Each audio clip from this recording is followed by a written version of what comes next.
There was a very strong likelihood by the age of 12, 13, I'd never walk. Wow. And I remember waking up in a hospital and I'd just had major surgery. And I was too scared to lift the covers on the bed because go find what you're really good at and what really fires you up and then become really excellent at it and give yourself a chance because crazy stuff happens. The one thing I consistently say to people is don't plan having babies around your career. Have your babies. The career's going to happen anyhow. When everyone says to me, what are you telling your children to go and study? I'm like, I want them to know the difference between right and wrong. The second thing I want them to know is treat everyone like princes and paupers, all the same. And the third thing is I don't think I ever set out to go and become MD or CEO, but what I did try and do all along the way is... What's Mark Zuckerberg like, or Zuck, as you know him? What are your success tips at a happy and long marriage? Oh my God, I did not plan for this today.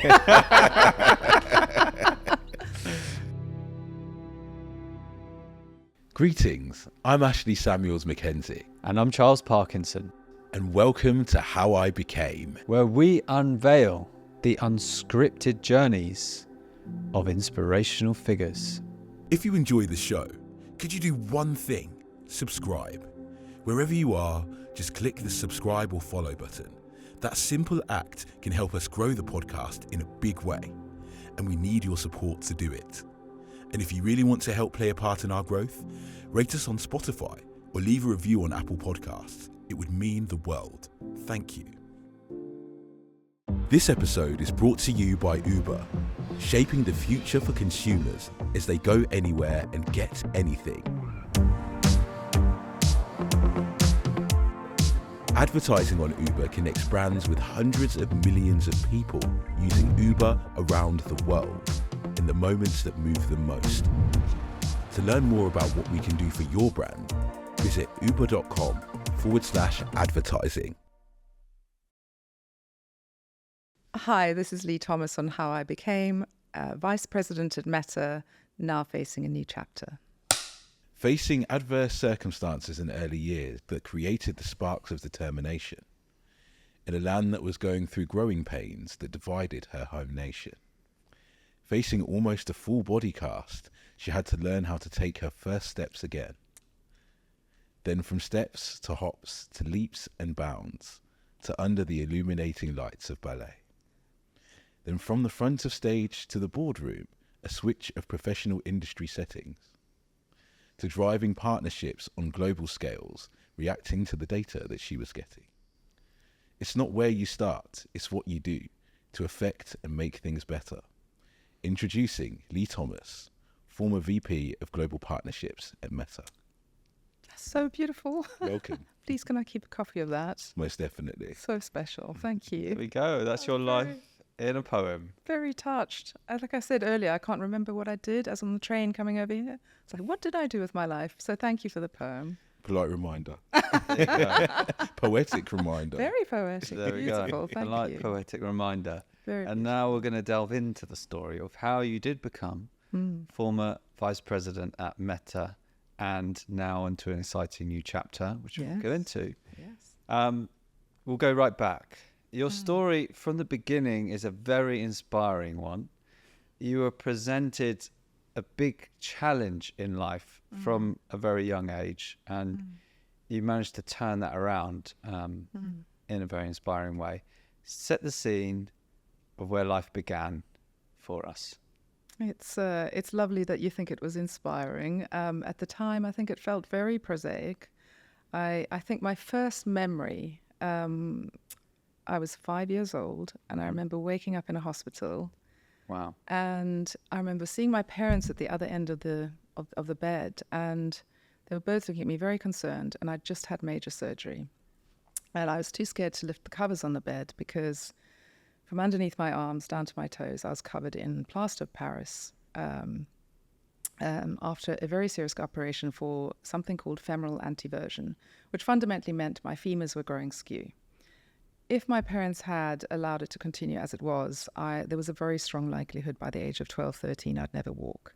Wow. Obviously, today there are different ways of addressing the issue, but at that point in time, the recommendation was to break the legs, reset them.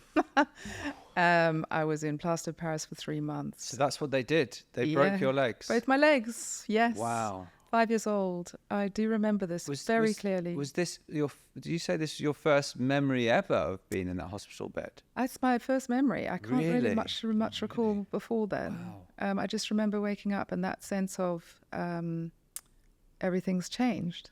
Goodness me. Yeah.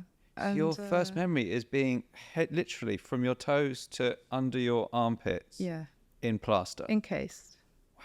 It's quite a formative thing, isn't it? Goodness me. Quite a In formative thing. hindsight, it was very formative. I was very lucky to have the most glorious parents who obviously did everything they could to support me. It was a year of recovery. It was 3 months on my back, and they'd invite all my friends to come and play, but my friends would all go out to the garden after 5 minutes because I was quite boring. It's not fun for a I was 5-year-old boring. to come and meet your friend who's just like this. One of my best friends, who's still one of my best friends to this day, thought it was really funny to take a stick and beat me on the legs to see if I could feel anything. I mean, I've got some good, Wow. solid Kids. memories.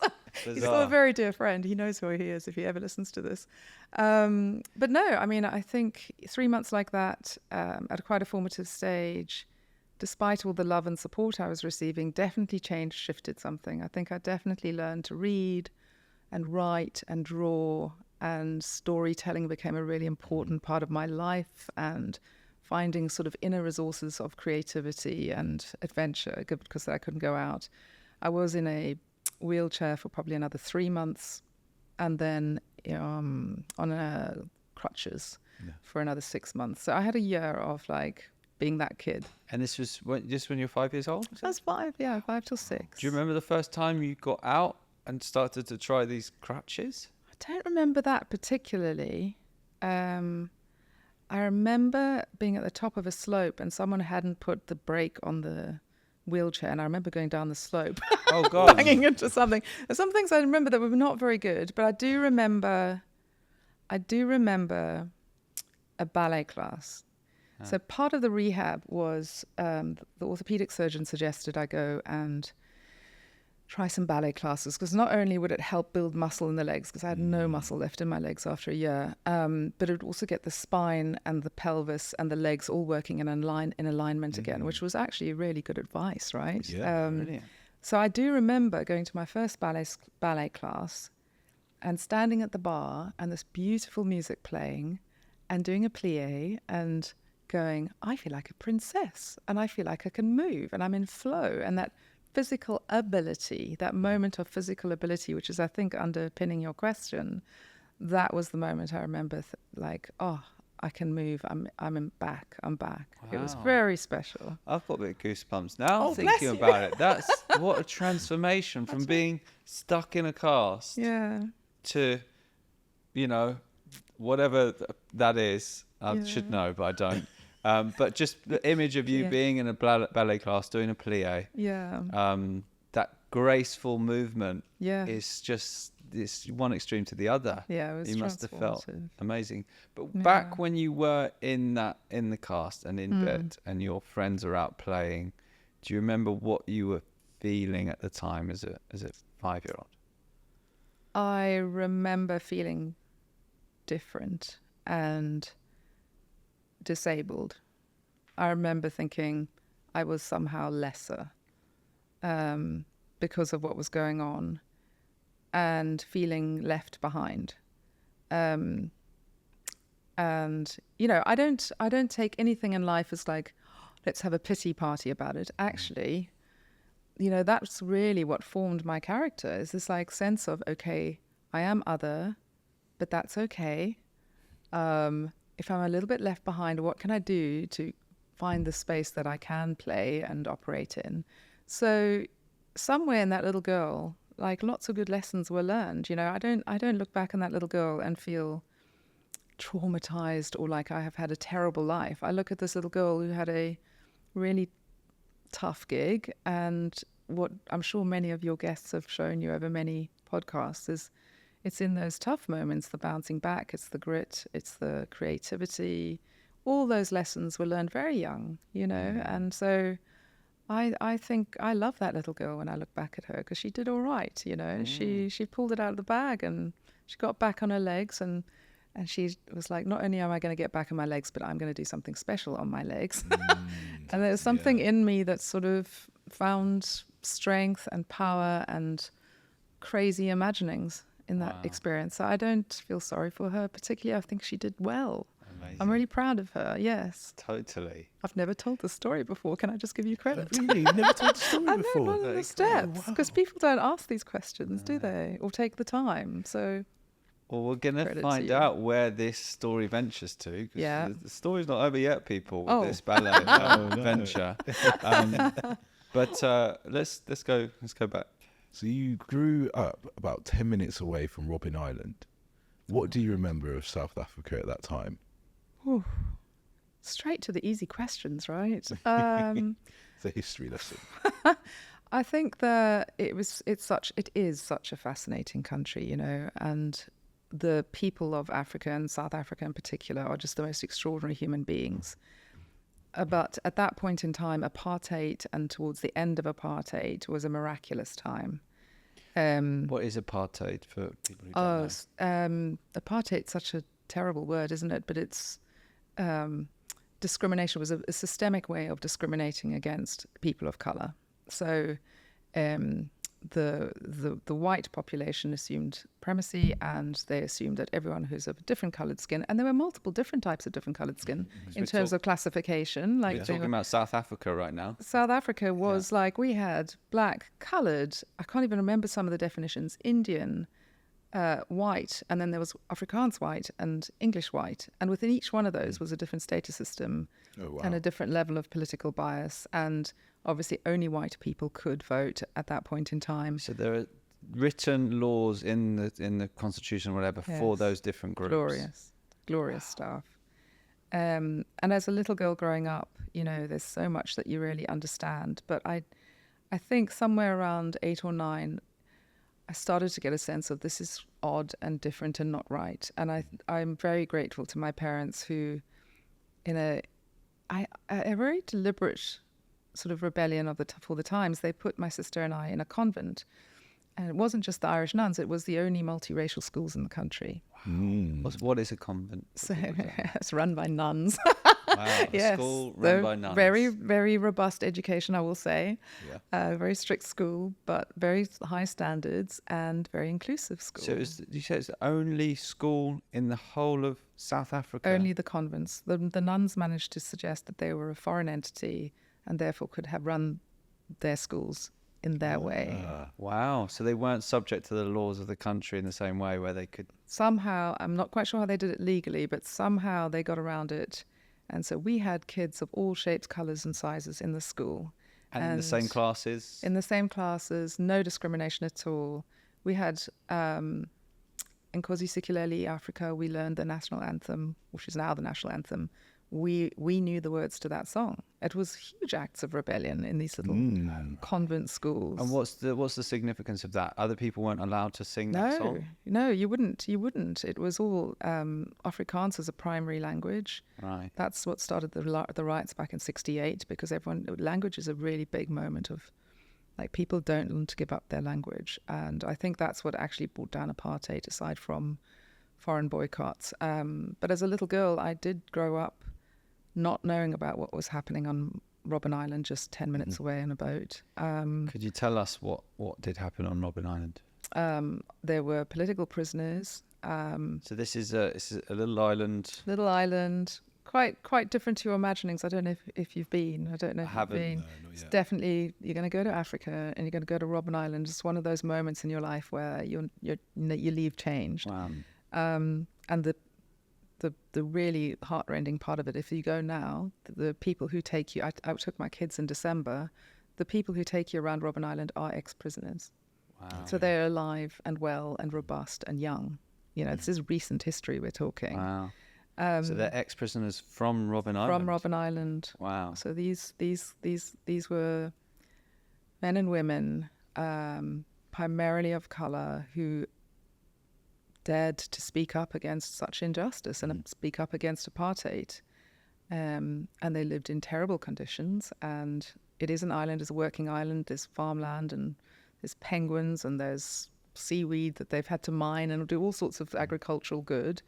The one thing they did allow the prisoners to do was study. So interestingly, a lot of the prisoners studied and became very astute academics, lawyers. Wow. And they used a lot of that actually in the post-apartheid era. So you'll see a lot of the men and women who are now famous for the new generation of South African leadership came from the island and were educated on the island. It is quite remarkable. But that was all happening. The word Nelson Mandela was not mentioned for a long period of time.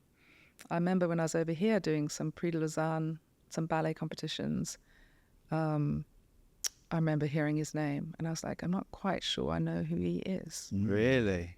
And roughly what year would this have been? I can't remember now. It must have been late 80s, early 90s, because it was just before he was freed. Goodness me. So he was definitely seen as a terrorist. And that's, remember, in those days, we didn't have the internet and we didn't have Facebook and Instagram. So our media consumption was through the TV, and the TV channels were monitored by the government. So the amount of information allowed or given to us was very limited. So my experience of open society was at school, and then I'd go home and my parents would be living in a different world. Wow. You know, so it was a remarkable upbringing. And, you know, I remember little girls at school saying, them not coming in for a few days, and we go, what's going on? Oh, well, there's rioting. And you go, why is there rioting? You know, it'd be a beautiful sunny day and life is good. No, there's rioting where we live. Where do you live?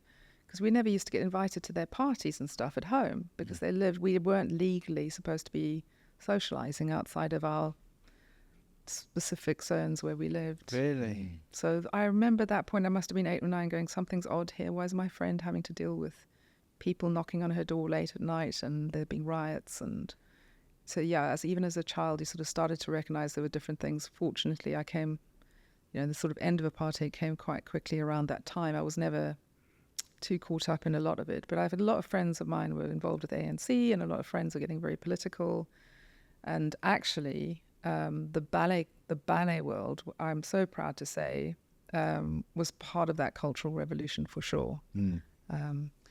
So dipping back into the ballet story, you go from being in a cast from toes to your armpits, and then you start gracefully moving, just moving your body, you know, and getting used to it. Yeah. Where did that take you? What level did you get to? How did that journey unfold? Crazy, right? It's just not something if my child was disabled at one point and then she told me she wanted to become a dancer, I'd say that's lovely, but really let's focus on something else. Yeah, we're lucky to walk. Let's not think about walking on your toes. Exactly. Just walk on your bottom of your feet to begin with. And to give my parents credit, you know, they never said to me anything was impossible. So they were like, all right then, and carry on. But they insisted I still do an academic education. So I did a highly academic education at the same time as progressing the ballet. And around 12, 13, I started winning competitions and, you know, getting a bit of a name for myself.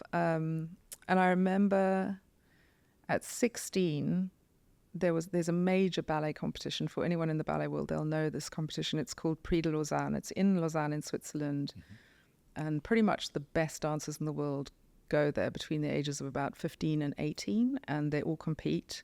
Wow. And if you get into the quarterfinals or the finals, you're considered straight into the top companies in the world. Like it's a green card to real success as a ballerina because you're competing globally. And I must have been a wild card because my technique was not great. I still had the weird leg thing going on. I'd never had perfect turnout. I never had impeccable technique, but I just loved to dance, right? And I was a storyteller. I love to tell stories. Which is what is the sort of essence of ballet. So my mother was a professional ballet dancer. Yes. And she went to the Royal Ballet School until she was 18, and then worked in Germany as a ballet dancer until she had my sister, and then that was over. That's true. But what I've learned about ballet is because obviously it's not going to a theatre where everybody's talking and telling you the story. You learn what the story is through just the dance. The dance. It's not just watching people go and do ballet. It's watching a story be told through ballet, which is amazing. Yeah, through the music. Right. Through the music. So your mum, I'm like, now I want to like interview you about your mum. Royal Ballet School. She must have been extraordinary, you know. I think she was not bad. Yeah, not bad, Yeah. I would say. And it's incredible art because you Lovely do, mum. you know, before human beings learned to speak, before there was language, we had music and dance. Yeah, you had expression. It's very, you know, very you. And it was very me. I found so much joy in the expression of the music. I think the music was always the thing that got me. And then the storytelling that comes with that without using words is something else. You can convey so much in such a subtle shift of a head or eye contact or, you know, a certain sort of aggression in sort of a step can change the whole narrative, you know. So it's a really compelling art form. And I think will be one for the ages. Like a whole lot of people are going, should I go to the ballet? If anyone's watching this, please go to the ballet. Support the ballet because it's such a cool, interesting modern art form. And to this day, I still find so much joy seeing these young kids come up and do what they need to do to become ballet dancers because it's hard work. It's hard work. I can't remember what the question was. I'm riffing about ballet now. Back. You were saying how Yes. you were very good because you didn't have a classic form or Turnout, technique. That's it. Yes, But you just loved it. I did. And you love the storytelling, which is, it kind of makes sense. If you spent your earliest memory not being able to move, to be able to dance, you'd imagine this Freedom. is just the passion from that It and the was freedom. storytelling through it. That was obviously your unique gift in it, or what made you. Yeah, No, what made you stand out? it was a privilege. And so in this competition, which is the equivalent of the, you know, getting to the World Cup as a 17, 18-year-old in football, or just the peak at that age group. Yeah. How did you get on in the competition? It was probably one of the most terrifying things I've ever done.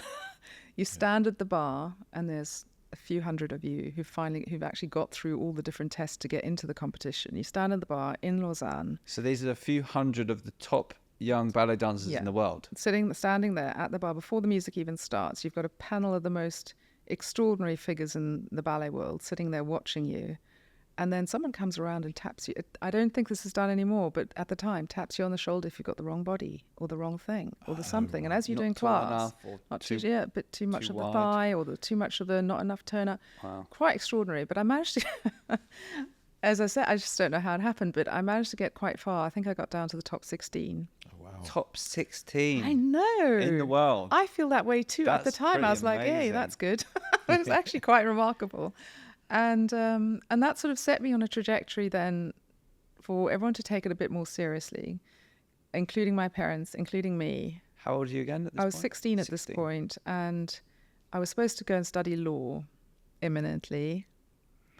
And listen, being a dancer at that point, you're 16 years old, your body shape's changing, you're a hormonal teenager, you don't really know what you want.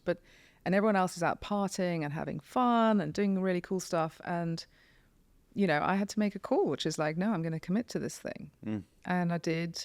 And I'm so grateful that I went for an audition for the ballet company, and David Poole, who was the artistic director, trained by Nanette de Valois, who would have trained your mum.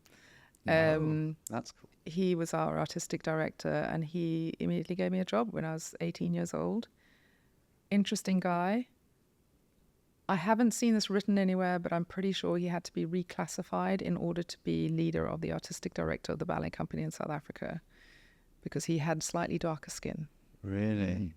So he was really extraordinary. He had to be reclassified into what? To a white person. Really? So that he could have this role. All of this stuff. Well, It gives me the on creeps. this show, we gives me the just lay it creeps. out how it is, and it's Yeah, often no, uncomfortable, it's but it's good for people awful. to know. Yeah, this is a world that many people may not even known about until now. No. In terms of the different kind of elements to The it. depth And of the it. learnings from it. Like, Yeah. there's so many learnings. Like, this man, trained by some of the best in the world, came back to South Africa with a mission to bring the arts and ballet to Africa, really.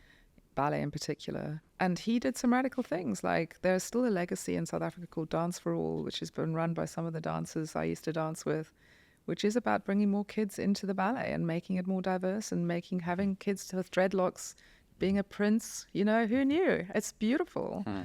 he was the visionary. He's the person who set that path. So I was very lucky to be living out my own career, but in that context of like such a dynamic, changing world, and with people with so much integrity and sort of grit to make change and positive change. So yeah, sums up the first few years of my life. And I think another like important element you shared there was that choice that you made of pursuing what you wanted to do outside of what everyone else was doing at your age. Yes. And I think I've heard that a few times and even experienced it myself through music. Yeah. Is that when you make that choice to pursue something outside of what the social expectation would be of you at that time, it does then generate a lot more options for you, you know, a little bit down the road. It might only be 1 year or 2 year, but in that time you would have gone further on your own journey and matured in it to a point where you could be ready for the next level and the next level. Yeah. I mean, I think music's a good reference as well, and I'm seeing it with my own kids growing up now. It's like if you're able to focus on one thing and become excellent at one thing, it's such a gift. And it almost doesn't, at that age, it really doesn't really matter what it is. You know, my son wants to become a footballer or a rugby player. I have no idea if he's good enough. I'm loving his focus, though, and his commitment and going 2, 3, 5 times a day, a week, to go and really do something out of the ordinary. Or, you know, my daughter's very interested in human rights and just focusing and doubling down on that.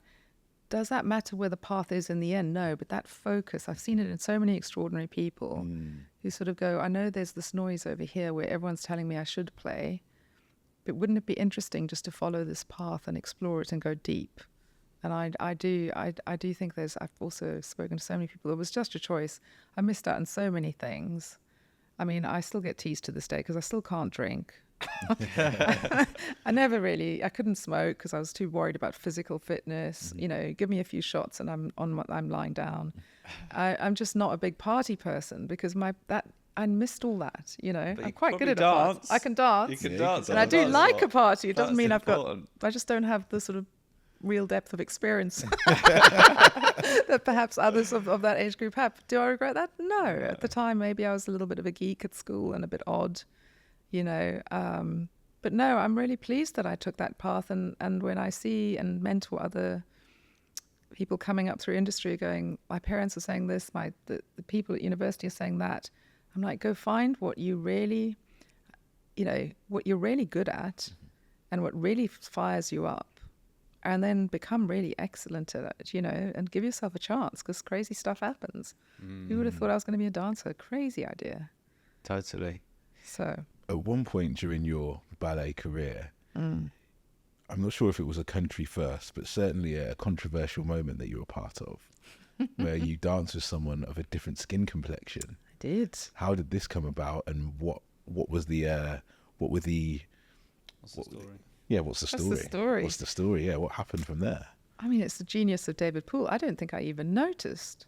I didn't notice, but I was fresh into the company and I was, you know, this very pale, blonde-haired young dancer, and he put me with Mazonki Jama. If Mazonki ever sees this podcast, I hope he remembers me with much fondness as I remember him. Mazonki was an aspirant choreographer. He took up ballet quite late, and at that point it was unusual, right, for this dude. Like it was fighting the tide. Talk about fighting the tide of where everyone else was going. Like Mazonki was out there doing crazy stuff with David right behind him, and they made it. They coupled us, and they put us into various ballets. I was doing a bit of Swan Lake pas de deux with him, and then he would choreograph something, and I'd be the girl. And suddenly I'd find myself on magazine covers with Mazonki and in newspaper articles with Mazonki. And I didn't know what it was about, you know, but it was brilliant because it was a really iconic, you know how image, we know this, like we work in the media and communications industry. Sometimes just an iconic image or an iconic moment really shifts culture. And we've seen it in much bigger campaigns than maybe Mazonki and I were. But I remember what a moment that was, because here's this beautiful black man with this young woman put together in these classical ballet contexts. It was a radical image. And we're going to, for anybody watching on YouTube or Spotify, we're going to put this image up now of the magazine, but just describe what's on there. It's you dancing with him. Yeah, it's just me in a ponche, I think, and him. And just classic. I think we were doing a Balanchine ballet at the time, if I remember correctly, because I was wearing a white leotard. So yeah. And then again, the context at the time, this photo's up, and in the country, black people and white people are not allowed to. Oh no, there was no coupling of black and white people at that point. You're not allowed to have a relationship, romantic relationship, friendship. Are you allowed to have friends and meet up with friends who are a different colour to you? You could, but there was definitely a little bit of a watching concern around Frowned it. upon. And actually, quite seriously, we would have the police jumping over walls to check who was sleeping with whom in certain parts of the country for certain individuals. It was, I mean, there are history books that talk about this a lot. There was absolutely no mixing of colour allowed. Different Absolutely bathrooms for different colours? Different bathrooms, different buses, different beaches. It was brutal. It was, we've seen, Nazi Germany. It's not an entirely different reference point. Wow. So it was quite staggering, really, in hindsight. I didn't realise. My little convent education, very excited to be, doing ballet with a really lovely partner. But my artistic director to this day, I have there's very little written about him, but he was extraordinary and should deserve a lot of credit for what he did, because I think it made a difference. Wow, that's very powerful. You've been a part of, let's say, the breaking down, but you've been part of the new vision of South Africa in a way, I hope so. of togetherness through art and expression. Yeah. And perhaps a few years later, another massive thing happens for South Africa, and Nelson Mandela is freed. What do you remember about that day and that time? Just sheer joy. I think there was just a joy. I was in the arts world, and we were a very diverse, interesting, crazy bunch of kids. And, there's this man and his wife walking free. I remember them holding hands. There's that iconic image of them walking free. And I don't think any of us could believe it. I still get goosebumps. I do get goosebumps thinking about that moment. And I think, that stayed with me for the rest of my life. This just sense of, I think there's one thing that really triggers me is really that sense of injustice and prejudice and bias. It still is, hopefully at the end of my days, people will remember that I tried really hard to be part of a story which is about bringing people together because of that. There's nothing like it when you're actually living it, and it's in your country and it's down the road, and actually so much hope, to see this happen. I think there was a lot of fear in the more conservative parts of the South African white community at that point, because then obviously that was the end of days, and there was going to be war and there was going to be retribution. Instead, he brought the Truth and Reconciliation Commission to bear. Truth and reconciliation. When I hear a lot of the stuff we still face in business and life, I'm like, please can we just all sit at the table and without any sense of aggression or looking for, the negativity, let's look at truth and reconciliation, because that's what he brought to the country. It's extraordinary, especially when I encourage you both to go to Robben Island and you see the environment he was in for 27 years. It's an extraordinary journey, that man. So he didn't have a bed, did he? The room was very small. It's very small. It's about the space we're talking in now. Not that much longer than the length of your body if you were to lie down. Literally. And then there was like it wasn't a mattress, but there was a bit of covering where he could lie down. Not much light. Very cold in winter. Very hot in summer. And no contact with the outside world. Very little. He wasn't allowed to wear trousers, I think. He had shorts. Shorts? Yeah. Even in the winter? Yeah. How cold does it get? Listen, South Africans think about cold slightly differently to Europeans. But it got really cold. Really cold. So it wasn't comfortable. And, I think the most difficult thing for these, from what I'm hearing, from what I heard again, was the sense of isolation. They were removed from their communities, from their children. There was a lot of putting people in isolation cells, actually, which really was mentally damaging, the amount of mental health damage that happened to these poor prisoners. And yet, together, you got this sort of incredible miracle of these extraordinary thinkers and lawyers and activists that came out of that environment going, we're not going to just go and slay everyone who put us in this situation, which is quite a natural human response to what they went through. We're going to try and build something new and better. And I mean, you know, for the rest of my life, I love it. My son is 11 years old and he's asked last week to write a story on great lives, and he's chosen Nelson Mandela. Wow. And that must be something, you know, that he's picked up on without me going, you should be studying. He has picked up on it. That's very cool. And that's very cool. Like, if there's anything positive that coming out of this crazy mayhem of apartheid, is that you found these people like Nelson who just were extraordinary humans. How do you feel as someone who is white-skinned, Yeah. who there's an association with the bad things that happen in South Africa and the UK and many other countries where the people who were white-skinned were part of that, those horrific things? Yeah. I think something maybe with people who have white skin who are not that way inclined feel maybe like battle with, in terms of that's not something you want to be associated with, but just because of the colour of your skin, which is bizarre in itself, you do feel. Yeah. How do you handle that? I mean, it's amazing how few people were part of apartheid now. They've all disappeared.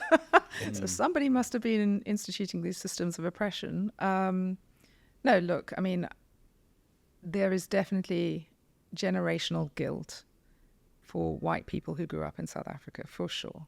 And I do feel self-conscious often when I say I'm a South African who grew up towards the end of apartheid. I try and but there is definitely a sense of, oh my God, I've literally had people, you know, say to me, oh, were you one of those? You know, I've literally had, there's almost a perspective which I've definitely felt and I understand, which is you were in some way complicit.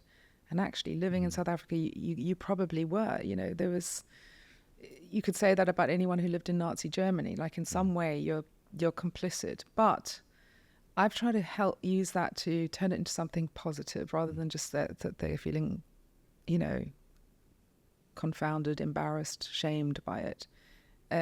What I've tried to do is study systems of oppression, because I think in understanding that and being rational about it, you can put aside some of the emotional context and go, well, what is it that we're learning from this? And therefore, what are we going to do as a society going forward?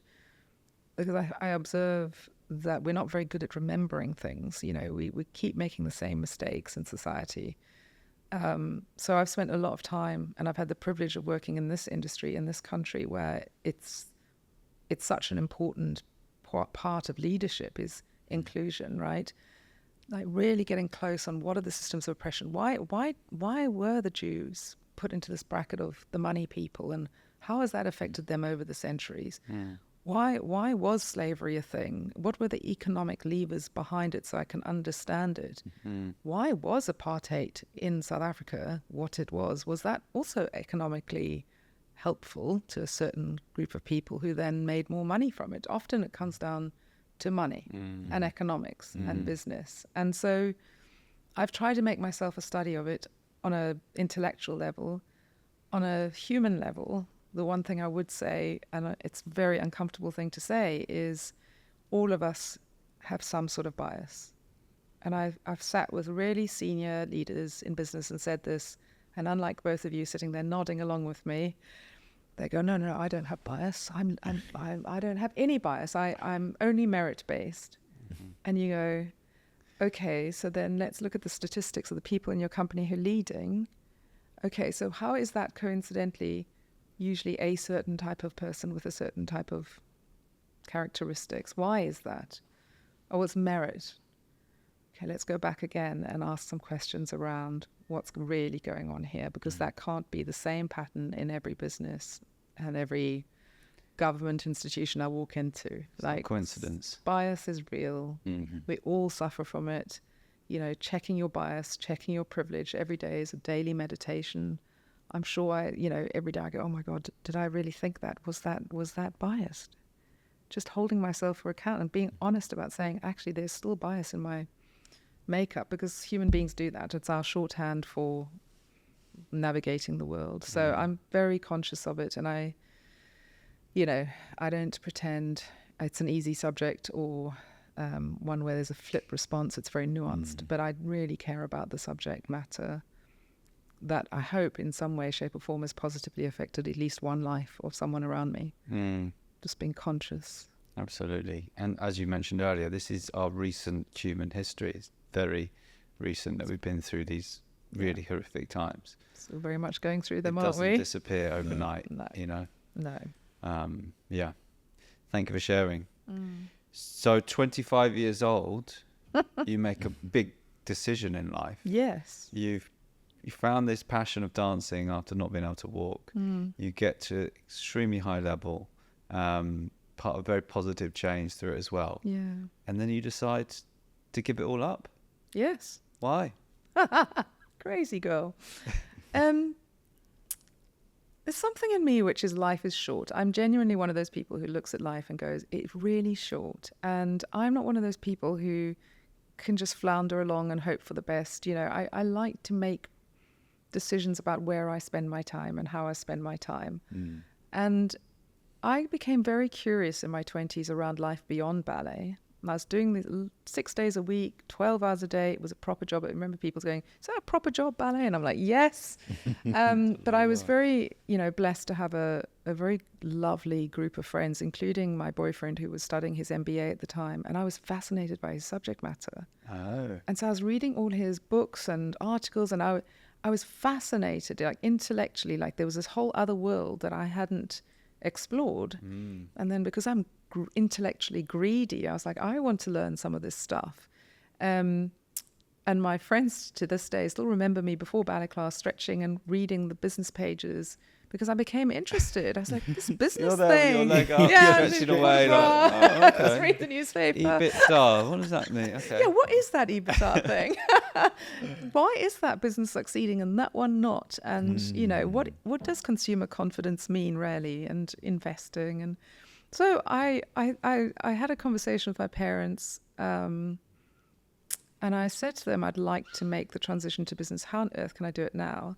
And I was conscious I was 25. I felt so old. Bizarre. Life lessons. I was so old. How could I go and study again and still be a good 5 years behind all my friends who had all gone off to university and done these really academic things and were all starting off in management consultancies? And I was so behind again. And so my father was, I think he was CMO for Diageo CMO. I think it was for Africa. And he said to me, the interesting thing about where you might be able to find a way in is in creative agencies, because you've been in creative industry. Really. True. It was really good insight. Yeah. And actually, there's a lot of transferable skills because there are poets and artists and writers and filmmakers in creative agencies, and you will naturally empathize with what makes them them. And that might be a good way to learn business, because actually the good thing about agencies is it doesn't require much education, does it?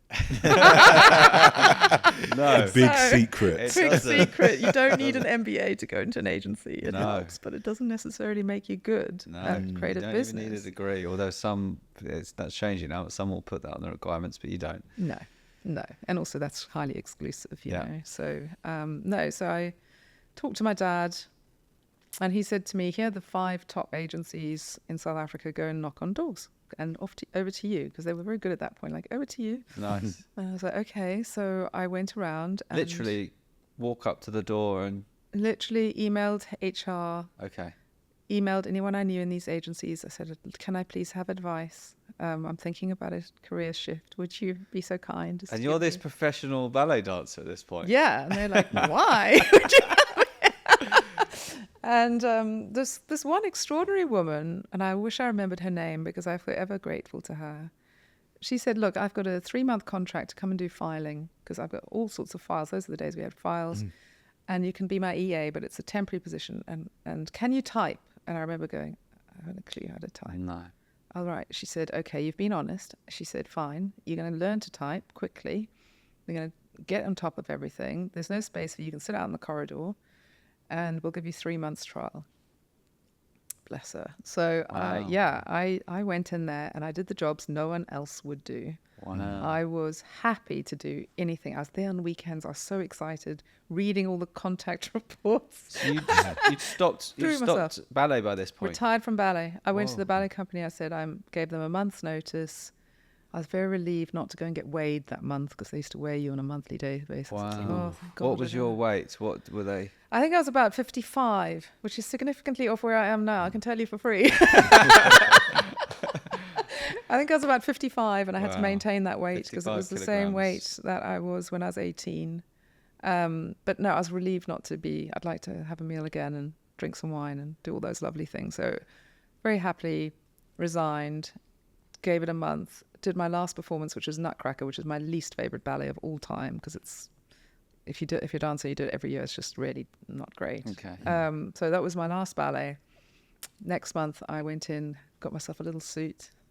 There you were. I felt so professional. Wow, and what a change. yeah, and I think I was earning the same as an entry-level EA as I was as a principal in a ballet company. So that really? thing still Yeah. exists. Yeah, like Wow. there was a big money shift. And that was quite nice. Surprise, it wasn't the motivator. And yeah, so I did all the things no one else wanted to do. And eventually the clients started phoning me because I was the girl who always was keen to help. And, when people ask me for advice about how you make that shift, I was like, well, be humble, be happy to learn, go and do whatever it takes to get in the door, show that energy and show that commitment. And it's amazing how people see it in you. It was the same as my love of dance, this idea that I was so passionate to get into this business and do whatever it took. There was no job that was too small for me. And to this day, if I walk into a meeting room and there's an EA or someone who's behind the scenes, I'm always interested to hear about them because I was there. I was that person, and everyone starts off at some point being that person. So interesting. So no, I'm very grateful to the lady who gave me a job, and that was TBWA Hunt Lascaris. And from there, I built the career, ended up doing some amazing work on the likes of Nike, and we were at Jupiter Drawing Room. We were, winning awards, more awards than Widens at one point. We were a great creative startup thing in South Africa, and then moved over to the UK and pushed my career here. Surprising that people gave me jobs here as well. There you go. Well, we're going to share a little love story now. Yeah, so you've left your first love of ballet and you're in the world of advertising. Yes. You get invited to a barbecue. I can't remember I forgot I told you this. And this is where you enter the world of love. Oh, stranger things. Have you ever? No. So there was this fella called Hugh, H-U-W, is Welsh, who came on holiday to Cape Town one year, and his mates were all married with kids, and he was the last single boy. And he was invited to a barbecue at my best friend's house, who's a classical ballerina as well. Was married to an English person, and she said, please come along because it's just a bunch of English people and, they'd like to meet some South Africans. And I was like, okay. And I remember meeting this very sunburned Welsh person who was so funny and very witty, and who convinced me he loved literature. He's never spoken to me about literature ever since, I have to say. And he had the audacity to phone me the night after he met me and say, listen, I'm in Cape Town for 3 weeks. Can I just hang out with you and your friends? He wasn't playing games. He was just really excited to meet me, hang out, straight up. Yeah, Cool. That's who he is. And were you at TBWA? Are you working at this point, or were you still at ballet? No, I was dancer? working in advertising. Okay. He's never seen me dance. He's never seen you dance? No, well, yeah, that's the kind of dancing that was in the albums. But no, so we fell in love, and we did a long distance relationship for about 6 months. Oh, so he went back to the UK. Yeah, You were in back South and forth, Africa. a bit of back and forth. How long is that between- flight? It's 11-hour flight. 11 hours. So, Wow. after knowing someone for 3 weeks, he came back 3 weeks later to spend time with me. So he committed quite Wow. quickly. I was quite impressed. Take notes, gentlemen. This is Yeah, very impressive. No games. Yeah. Just knew what he wanted. Couldn't find himself a girlfriend in the UK, so obviously had to import one, which was great. And life again, it was one of those moments where we were both at the stage where I think we were ready to settle, and we both really enjoyed each other. And we went, How old why was not? he at the time? I think he was 30. Okay. Yeah. Yeah. So he's, young enough, old enough to know better. Mm. And then I guess for the rest of my days, I'll give my mum credit for this, because my dad had passed by that point, unfortunately.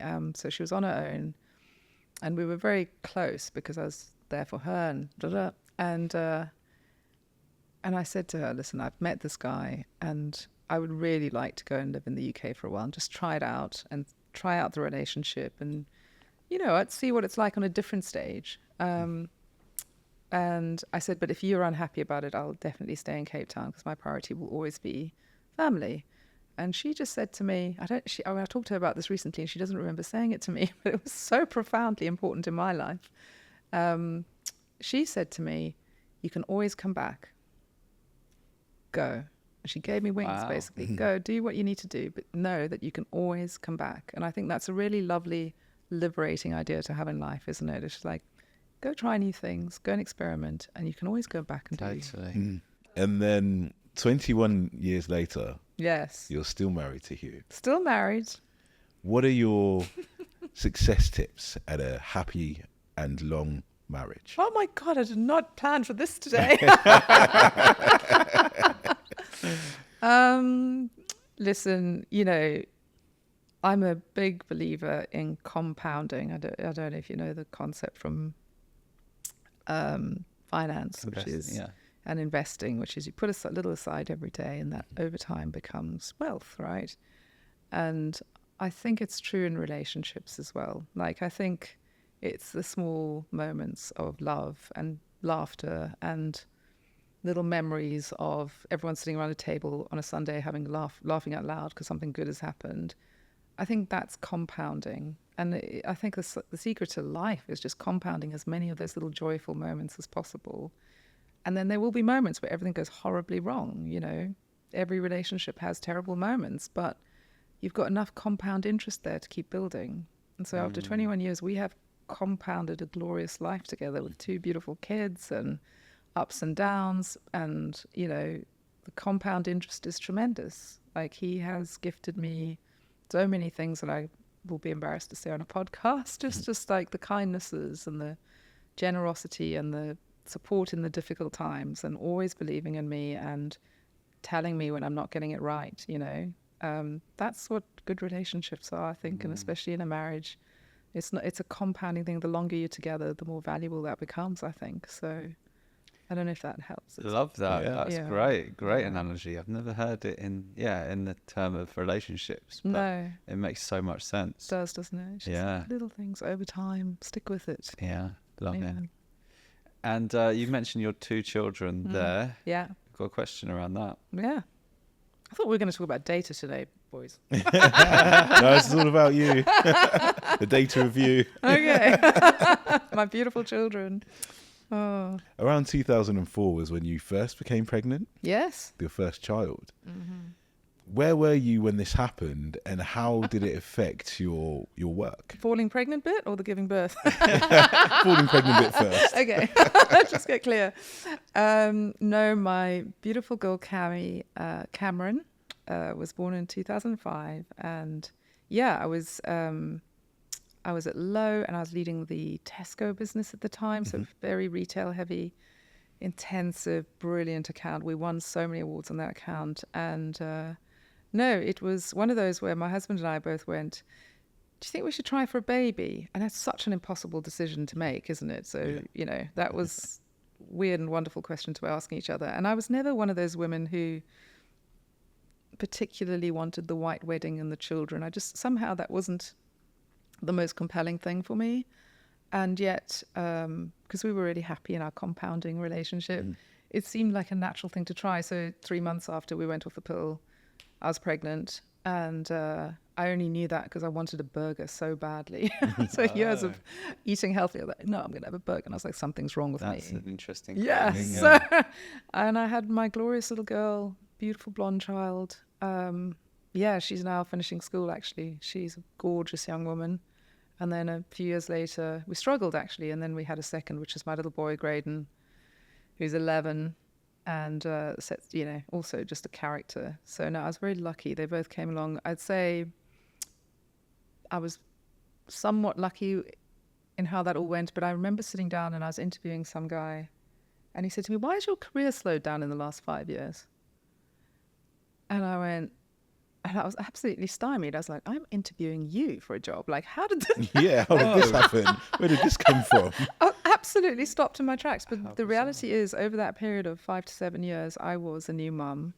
And as much as I was committed to not being put on the mummy track, to some extent, that was a natural part of it. So if there are any young women, listening to this podcast, the one thing I consistently say to people is don't plan having babies around your career. Have your babies. The career's going to happen anyhow. And there are going to be some people who support you through it. And in my instance, not everyone supported me through it. But plan your life first. I've seen so many women going, I just want this promotion, or I just want this job, or I just want to stay with this company because their benefits are better. Do not fall for that flack. Those are false gods. Like the true gods of happiness in life are always about, your family and your family first, and putting your children first, and your husband and your relationship. I have heard counter views, and I think there was a point in time as a senior woman, it was incredibly difficult to break through the glass ceiling. So to a large extent, I've heard some really powerful stories of women who've gone, you have to put your career first, put your children second. I was lucky enough to be of a generation and with enough great giants of women whose shoulders I stood on to go, actually, I'm prioritizing my children. I want to have this time with my children. I want 6 months mat leave. Thank you. I live in Europe. I may as well make the most of it. Yeah. And I did. I took my full maternity leaves for both of them. Maybe my career did slow down a bit. You guys are not judging me on that today. No. Go have your babies. Go have your babies and enjoy them. So yeah, 2 gorgeous kids. I think that's amazing advice. Brilliant. And clearly it didn't affect your career because you would, from an EA, as you said, you were head of account management at Low Lintas, where you were doing Tesco. Yeah. And then you got up to client services director, AMV BBDO, where you ran Economist, Aviva, did a global rebrand of that. Yes. Client services director up to managing director of Saatchi Saatchi. And then you came in as CEO of Dare. So you go from a ballet dancer who can't type or touch type. Yes. Never worked in the professional industry So like that. unqualified, I know. To CEO. Yeah. Looking back, what for someone who wants to go on that path to get to those very senior levels, what do you think was key that you did to get to that level? That could take another hour, couldn't it? I think it's easy to be flip about these things and go, well, I was just very focused and I just worked really hard, or I was just built really good relationships, or I was very good at the numbers, or I was, exceptionally good at building teams. I think it's probably all of those things. I think if you really want to become excellent, and as a general manager or as a CEO or an MD, if that is the path you're choosing, you have to become ambidextrous, and proudly so. Like, I don't think I ever set out to go and become MD or CEO. But what I did try and do all along the way is bring people with me to make sure I was really solving for the right problems, to put in the hard yards when they were required, which was often. To be numerate, I knew that I hadn't come from a commercial background, so I over-indexed on that a lot. I spent a lot of time with CFOs and financial directors learning how to read the numbers and understand the data. I spent a lot of time with really sophisticated, good marketeers, not assuming that I knew more than them. I see a lot of that in business these days. People think they've got a title and they know more. I actually think the best people I've seen in business are very humble and very curious to learn. And asking more questions than suggesting flip solutions. So I think a combination of all those things have been the guiding light for my career. I would say I would say at that point, a large part of that career was like me trying to prove myself, and try and be as good as some of the other people around me. I think at some point that shifts. Like at some point you go, I can't be Murray McLennan and I can't be Scylla Snowball, all these extraordinary people I was learning from. But I can be me, and I can bring my fresh perspectives. And actually what I can bring with me is teams of good, great people. And that starts to give you great joy as you become more senior in business. So I would say the art in the end is to put aside ego, put aside chasing some silly title, but be really thoughtful about the impact you're making on the environment around you, whether it's growing a business, helping a team thrive, all those beautiful things that are ridiculously complex to pull off.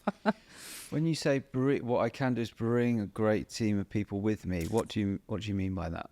This is very core. So people talk about purpose and missions in life, everything else. I think because of my environment growing up, I'm a big fan, and I borrow a lot from tribal traditions. And there's this concept of Ubuntu, which doesn't necessarily translate really easily into English, but it's like I am only because we are. And I find that to be a really powerful way of operating, which is if I've got a group of people around me who either work into me or who am I learning from or who are my peers, it is incumbent on me to lift everyone. And, it is very easy as a senior leader to sit with a more junior person and they bring you a problem and you go, here's the answer. The real art, and this is where I find extraordinary talent really flying, is you go, how would you go about solving this? And let them try and lean in and use all their powers to think about the problem differently and coach. Become a coach to them and go, how would you, and what would you try and do? Takes extra time. It's a bit frustrating because you kind of know the shorthand to the answer after a certain level of experience. But actually seeing that person come up with a solution themselves, empowering them to come up with a solution for themselves, often those solutions are better than anything I could have come up with. So that's where great leaders, the ones that I've worked with and for, they take the time to get people, coach people up and release that potential. That for me is where magic happens, because everyone knows it's not the leader that's driving that. The leader is just being the multiplier of all this extraordinary talent. That's where magic happens. And I think the more senior, more experienced I've got, that's in those conversations, in those coaching moments, those are the moments where I've seen businesses change. I love that. Love that. It reminds me of what Karen Blackett said when we said, why have you got to president of WPP at the time?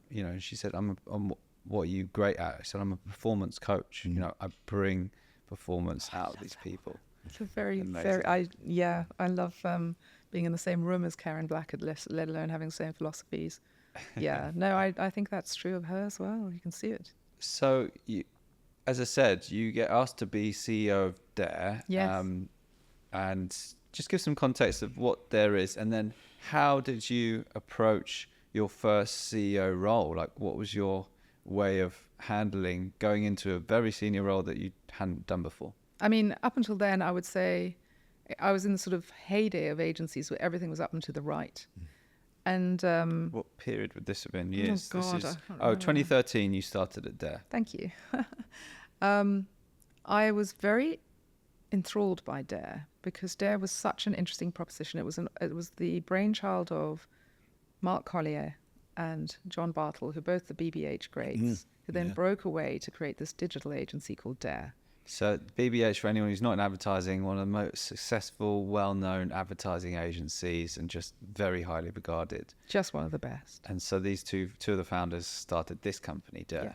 They had created this, and in the dot-com era when everything was going bust, they created this digital agency that was just magic, filled with these magicians, people building websites before websites were a thing, and digital agency of the decade. It was just this extraordinary ethos of anything is possible. The digital natives, the kids, who are just making and breaking and doing crazy, beautiful, creative stuff. And then there was a merger which was less successful. And at that point, Mark and John and Paul Hammersley invited me to come in and be CEO.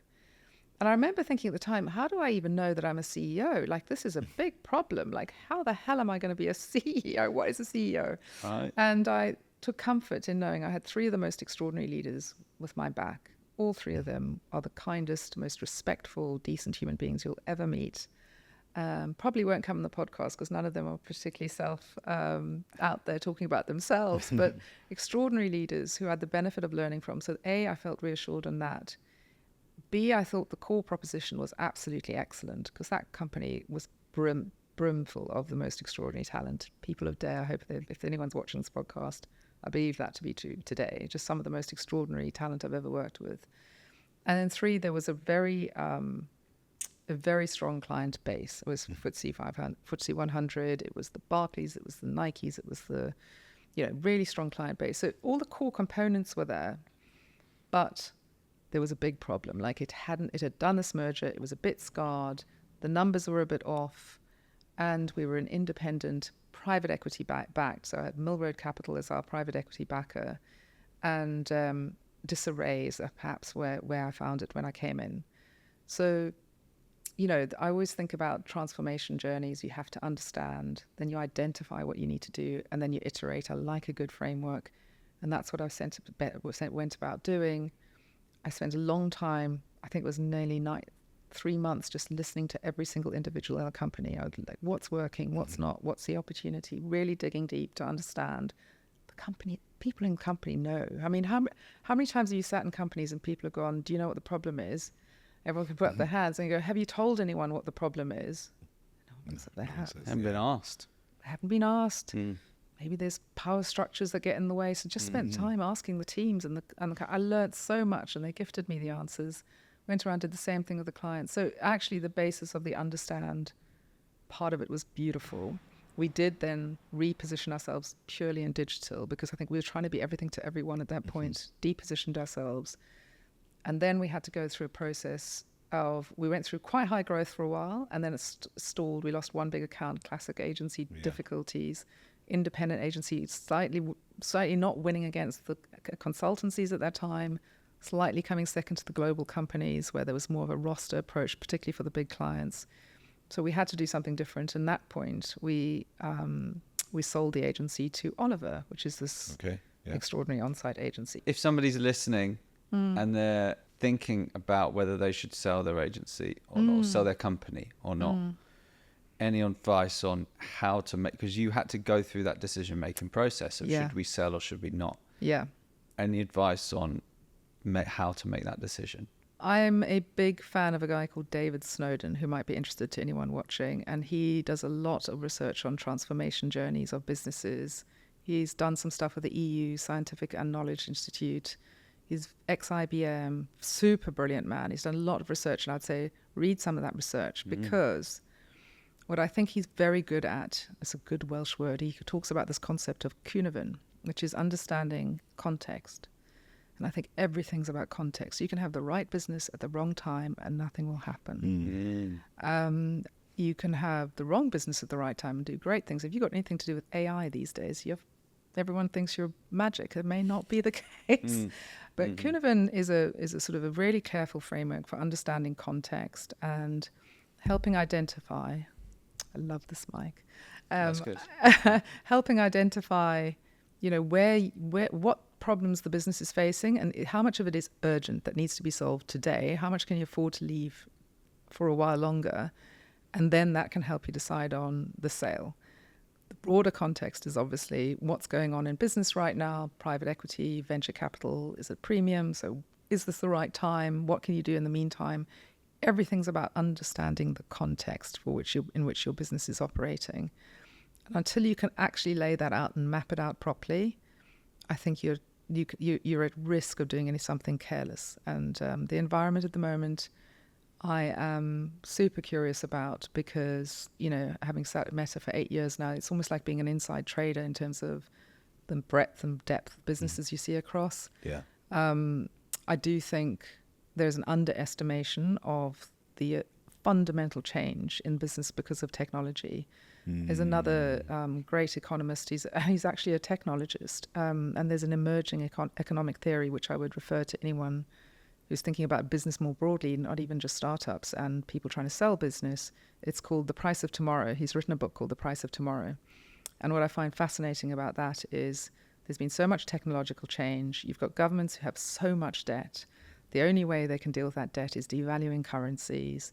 You've got interest rates doing what they're doing. It's torrid. And this is not just a one and done, and by the end of the year it'll be fine, or there'll be some election that sets it right. I think the seismic plates have shifted, and I would be very interested in understanding these emerging economic theories before I make decisions around business as well, because there's so much change. And how you tether yourself to what is unique and is something that has value over the next 2 to 3 years is quite a big job. And I'd say it's quite an urgent job. Yeah. I'd say it's like a 2024 job for most businesses. That's really poignant, because things emerge and sometimes it takes a while for them to really hook into society. Yeah. And I think a lot of stuff has emerged in the last 12 months. Like, we started this podcast in 2022. There was no talk of ChatGPT. No. There was no talk of generative AI or anything like that whatsoever. Right. And then we're 2 years in the future, and it's very commonplace now, but we still haven't quite seen how destabilizing some of this technology is to certain industries. Yeah. But it's quite apparent to those that use it how it can replace a lot of jobs and a lot of kind of industries, especially if it's fed in information from an industry such as like law or something like that, where traditionally you needed to know a lot of things and have references, when now you can ask, you can do one prompt and it can bring you a whole lot of stuff. It's seismic. It's seismic, definitely. It is seismic. And I've never seen anything like it in my lifetime. And I think the natural human instinct when there is seismic change is to go, it'll be okay. Just hang on for another 18 months. And you go, no.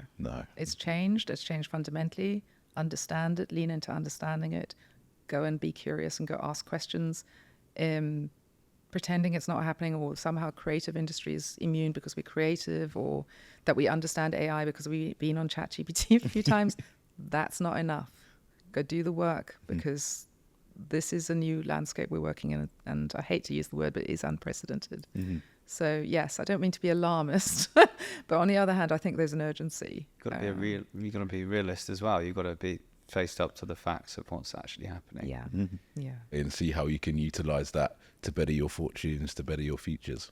1000%, because that's where the whole, actually, if I understand what that means, where does my business play?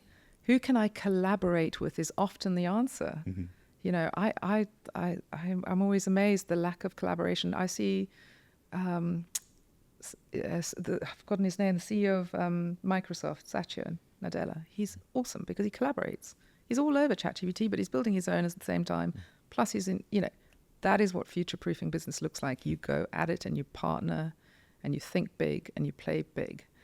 And and I'm afraid that is unsettling for, I just listened actually to another podcast. I won't mention the name, but Scott Galloway has been quite provocative quite recently about what it means for marketing services companies. I'd look at that because it's not all wrong. It's very interesting. Yeah. In my view, anyhow. Is that about how much the big companies, how much they spend on advertising and how much they... Yeah, and also understanding, I think that's classic Scott Galloway, because it's me going off on one, but he's very provocative and he does say things, and I think for certain industries that is quite true. Like, as a percentage of overall spend, your brand spend's quite low. For certain types of companies, if you're CPG, it'll be different. But no, I was more interested in what he had to say about marketing services companies, where there was a time when it was the beautiful long-form storytelling in a certain format where you got your 10 to 12% commission, where it's all up and to the right, and how that world has evaporated now. Any service business now is genuinely struggling. So, if you're going to be in creative industry, understanding where you play, podcasts seem like a really smart place to play. Comedy, movies, telling stories, that will exist in some way, shape or form, but how you get there, it might be very different. Interesting. Yes. So you spend 3 years as CEO at Dare. Yes. And then you go through what you say is the biggest, career move in your life. And you transfer from one industry to another, which I think a lot of people think about but don't necessarily know how to do. So I think it's going to be quite interesting charting your journey through getting into tech. Yeah. If you would put it in that sector. But so tell us the story of how you go from CEO at Dare into Meta. So I was very lucky in that I was approached. I did get the executive outreach, and How so, were you approached? Did they give you a LinkedIn. text? LinkedIn. LinkedIn. Yeah, Okay. I know. Just please, all people be on LinkedIn. Wow. And So did they send you a connection request Yeah. first, or it did was they send you it was an in-mail? in-mail from an exec recruiter Wow. at Meta or Facebook at the time. Which usually the in-mail, 90% you're never going to want to No, don't touch pay any it, right? attention to. No, I That's an can't bear all that. most of the time archive. Yeah. No, And this is a job offer. well, it wasn't an offer. It Well, was so much as an sorry. invitation to come and have a chat. That's what I mean, Okay. yeah. And I remember at the time thinking it was spam. So I was like, sure, you're the exec recruiter from Facebook contacting me. But somewhere someone must have seen that I was in digital and, understood what I understood about the industry. So I was very fortunate. I would say, though, if there's anyone listening to the podcast, do use LinkedIn. It is good, and a lot of these tech companies don't necessarily use traditional means to hire. They will look at SEO and they will find a whole list of candidates. And as someone who hired for many years from within Meta, there was some extraordinary executive recruitment and other recruitment facilities from inside of the company. So keep your LinkedIn up to date, post about what you care about, make sure you're using LinkedIn best practice. It's just a good thing to do. Yeah. But as it happened, I just got approached, and I'm not sure that I was that excited about going into tech because I've always considered myself a creative. I fundamentally believe in this epic impact that good creative thinkers have on the world, like changing culture. And I still think that to be true, by the way. It's very cool because you're part of that. We go back to that story of your photo Yeah. on the cover of the magazine. You've been part and you've seen that Yeah. happen of how creative can be part of changing culture in the world. Completely. When everyone says to me, what are you telling your children to go and study? I'm like, I want them to know the difference between right and wrong. The second thing I want them to know is treat everyone like princes and paupers, all the same. And the third thing is, be a creative. Be creative in your thinking. Think critically.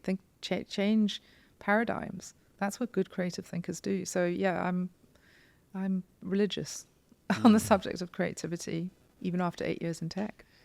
So yeah, you get this in-mail. You go for a chat at what, Meta HQ or Yeah. where was it? Where was the first chat? Brock Street in North London, and you get invited in, and then Who's the your first chat process with? actually with HR, Okay. and they just basically see if you are who you say you are. Check out the numbers and the sort of all the bits and bobs, and you're sort of going, what's that about? And What do then you mean, they check out the number. They're not checking your weight. oh are they, your again? weight, like your salary, and so just right. get all the numbers and all of that out the way, so they know that they're looking at you in the right context. I see. You're saying what salary you'd like if you took this role. Yeah, sort of. I didn't. I stupidly at the time told them what I was on. Never do that. Never do that, What people. should you say? Go in and say, what are your salary bands for this role? Ooh, good Yeah. question. Honestly, big advice, big learning, because I was always like, I'm so cheap. And I only realized that quite recently. No, so you go in, and actually the process of being recruited by Facebook was one of the most impressive, because I think having come from marketing services companies, it was quite spontaneous. You meet a couple of people, you have good chat, and if the chemistry's good and broadly the CV lines up, broadly the money lines, you're quite likely to get, hired or not hired. It's quite simple. Whereas there was such a focus on all the different skills you require, some of them soft, some of them hard, different people interviewing you with a lens on that particular skill set. They don't all go back and talk about you. They have to input everything into a tool, so they're not influencing each other. What I learned subsequently is there's always a diverse slate. At least 50% is male and female. Obviously, in Europe, you've got constraints about how much you can visibly track in terms of color and other types of diversity, but really diverse slates are really important. And this way of interviewing you, so specialist skill sets. Okay, so how much do you actually know about the product? How much do you actually know about leading teams? How much do you know, and how do you think about conflict resolution? How do you think about problem solving with examples? Take a problem, show us how you've set context, action, and impact of taking those sort of case studies. It's a very methodical, clear process to unpick and it's certainly, I'm not sure if it's for all tech companies, but certainly Facebook has been very clear on making sure especially if you're hiring a leader, that they are high integrity, know how to run teams, also have the skills and all the other stuff. And then a lot of the other stuff around, do you actually understand, the data flows within and outside of the walled gardens? They're not as interested in that because they will train you up. So a lot of the hard skills, they're actually, certainly on the business side, less bothered by, but the softer skills of leadership, they were very preoccupied by, because they knew they could train you on the hard skills. So it was much more one versus the other. Brilliant. Fascinating process, 5 months. 5 months of interviewing. Yeah. What role were they interviewing you for? I was going to lead the global partnerships in EMEA. So that was the overlap in the CV. So I had been looking after the Unilevers and the P&Gs and the global auto accounts, etc., in my career in Dare and Saatchi and Lowe. So I had good global experience. And I knew some of the sort of client base and partnership base and how they get to great marketing. And I had a very good insight into the client world that I then could bring into tech. So that was the job I was hired to do. And just explain indeed what that job is for people who don't know what they're hiring you for. So the job changed over time, but in the first instance, it was to lead a team who looked after the global partnerships within Facebook at the time. And our job wasn't so much as to go and sell in campaigns. It wasn't necessarily, it sits within the sales organization, but it's almost a consultative sales job. Very much at the C-suite, to help educate, provide clarity, solve for some of the comms questions. If there's Cambridge Analytica happening or there's a boycott, the CEO's access to the top people in our company. And a really complex sort of strategic marketing job for the C-suite to help them make better decisions around where they spend their money on the platforms. And when you say it, so in charge of the partnerships, who were the partners? We're quite coy about that because lots of people want global partnerships with these companies, but really you sort of have to get to a certain scale within the tech company to be deemed a global partnership where there is, and also you have to be a certain organizational design to derive value from it. Because bear in mind, it's not an agency model where you just throw lots of people. You probably have 2 people looking after the global partnership for a major CPG company. What's CPG company? FMCG. Sorry, I'm very American. And again, what's that? Anyone who might not know. Fast-moving consumer goods. So the likes of the Unilevers and the L'Oreals and the, those sort of companies. Procter & Gamble. Yeah, Procter & Gamble, etc. So my portfolio was a combination of some CPG, some eCommerce. There's some OEMs or autos accounts. Started off as a small portfolio, got to about 35 that we looked after through multiple crises and changes in the dynamics of what's happening in the marketplace. Apple changes their rules around privacy, what happens next, all that stuff. And then interestingly, during the pandemic, there was a moment where there was and help every CP, every client partner across Europe, Middle East and Africa really understand what advice they should be giving to these partners during the pandemic. And so our team helped work with marketing and product to take those in a much more verticalized manner. I'm conscious when I speak meta, it's starting to sound really jargony, so just shout at me if it does. Please do, stop me. So essentially these, companies that are deemed as partners are companies that are spending a lot of money on ads. Is that the case? Like, how else are they working with Meta? Or is it that's the core thing? It's not the only thing. These are companies that are investing a lot in the platform across Instagram, WhatsApp, for advertising, for commerce, for messaging. Messaging's obviously slightly different, but also investing a lot in conversion API. So when the Apple thing happened, getting a different methodology of tracking effectiveness. So it used to be a combination of creative, measurement, data, analytics, all of that brought together in a way that's really simple and focused against the most important jobs to be done for that partner. So if you're in CPG, it'll probably be some sort of brand and reach metric. If you're in e-commerce, it might be some sort of marketplace metric where as many people getting sticky in the marketplace as possible. If it's a OEM, it's about getting as many people driven to the dealerships or to their commerce sites as possible. So you're working with quite specific business objectives. How do you use and leverage these platforms to drive against those business objectives? So fascinating job. Yeah. Fascinating, big, complex. How much is a partner range? How much are they spending with?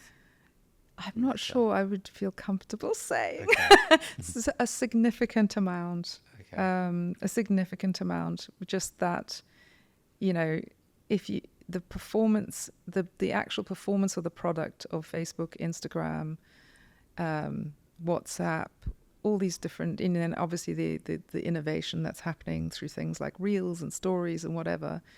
The ability to reach most of the planet, when you've got nearly 4 billion people on the planet on your platform, the ability to actually know what's working and what's not through really just understanding how people are behaving on these platforms.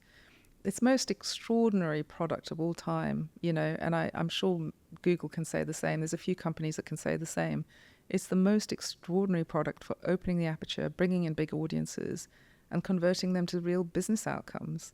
So it was really motivating work, because you could see as soon as you could go and make an intervention, and you could suddenly see like a whole new audience opened up to a brand, and you could see their business results in the, when they do their annual reviews, annual reports, there'd be, here's how much performance we've managed to drive. So it's a profoundly privileged position to sit in, because you're giving meaningful advice. I was going to say, so your role is to help unlock those sort of moments and help that brand unlock that growth through Meta's platforms. Yeah. And bring the right people from Meta to help make that happen. 1,000%. And to do it in a way that is sensitive to the culture and the pace of change tolerance in these companies. So some of these companies, if you're working with the Amazons of this world or the Samsungs of this world, they move fast. Some of the other companies will move at a slightly different pace, and being really respectful of that, because the whole point of change management, I was talking to my previous manager about this, if I was to use a metaphor, so many people think of change management as like a beginning and an end.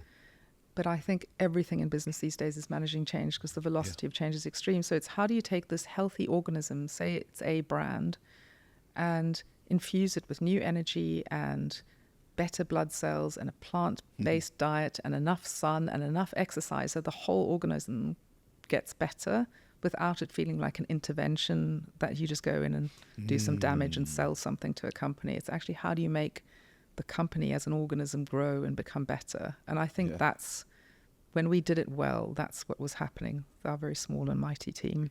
What was how did your title evolve into eventually? What did it become? So Vice President, Global Clients and Categories, which basically means we looked after the major partners, but we also managed the vertical categories, the go-to-market. So we would bring everyone around. We need to get as many people to dealerships for car manufacturers as possible. Go and speak to the product people, make sure we have the right products in place. Speak to bring Facebook people, speak to Instagram to go and get the people, whole WhatsApp of people. pull together all the right people, so that there's a very simple, elegant solution for that specific problem that's useful to everyone who's in the auto manufacturing business. So that's where the category piece comes really interesting. Right. So they say we want more people in our showrooms. Yeah. And then you get all those, the Facebook, the Instagram, the WhatsApp.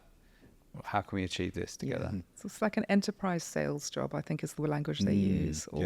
Yeah. And who did you report to? So I reported a lovely gentleman. I feel like I still report to him. He'd always been my manager. A gentleman called Will Platt-Higgins. I was part of Carolyn Everson's organization.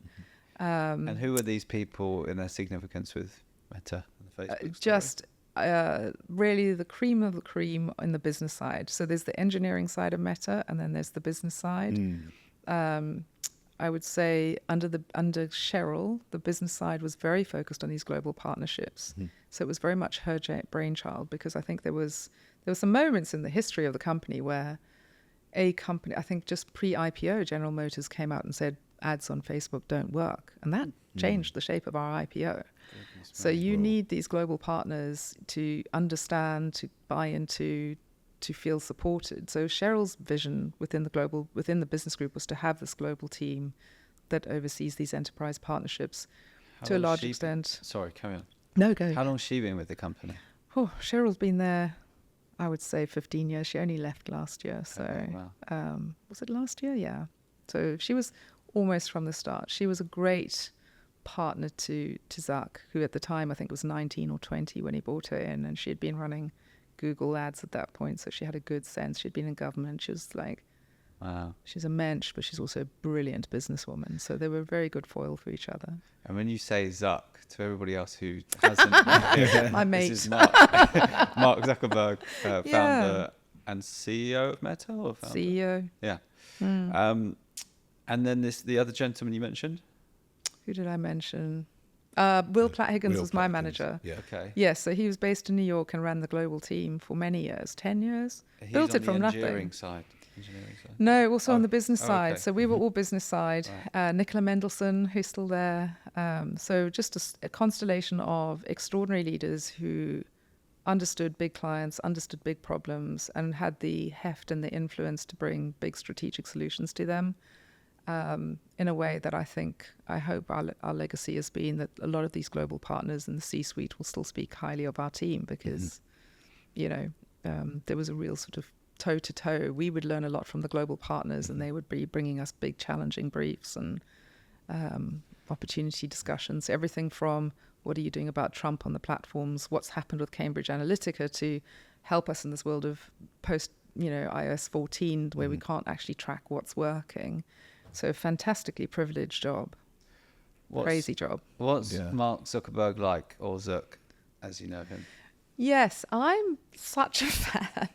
And I spend a lot of time at dinner parties and with friends, finding myself being grilled on him and people not necessarily believing, because I think the natural energy is, he's a young, geeky guy, he doesn't understand society, and he's wrought. I've heard points of view about all the damage he's wrought. And he's he's a genius. He came up with this thing called the Facebook without really designing it to be the future of the internet. He designed it because he wanted people to be connected, and he was smart enough to go, well, that's the value of the proposition, talking about, if you've got a startup and when you're trying to sell, make sure you really understand the value of the proposition. He's always understood it's about connecting people, which we know is profoundly important in society. And he married his childhood sweetheart, and they've got 3 children now. He is a big listener. I think that's the most striking thing about him. If you go into a meeting with him, he'll just want to understand. He'll ask lots of questions. So there's a humility in that, which I love, but he's a rapid learner. I remember I had been in the company for about 6 weeks, and they flew me to Menlo Park and a few other new joiners. We sat in a room. Someone asked the question which I wish I had asked, which was, Mark, I don't think anyone calls him Zuck to his face. I've never called him Zuck to his face. Mark, what is it that you look for in the talent that you hire to the company? Great question. Great question. You will know because you're the master of the great questions. And he said, we get inundated with amazing talent, but what I really look for are the people who are keen to learn. And I think that is just such a classic, brilliant piece of advice. He's like, I want people who learn and learn fast. And that's what he does. Like, there isn't a problem on the planet that he hasn't taken and then taken it head on and tried to learn his way through. He doesn't just have assumptions. He doesn't just deal with points of view. He's really thoughtful in understanding and learning.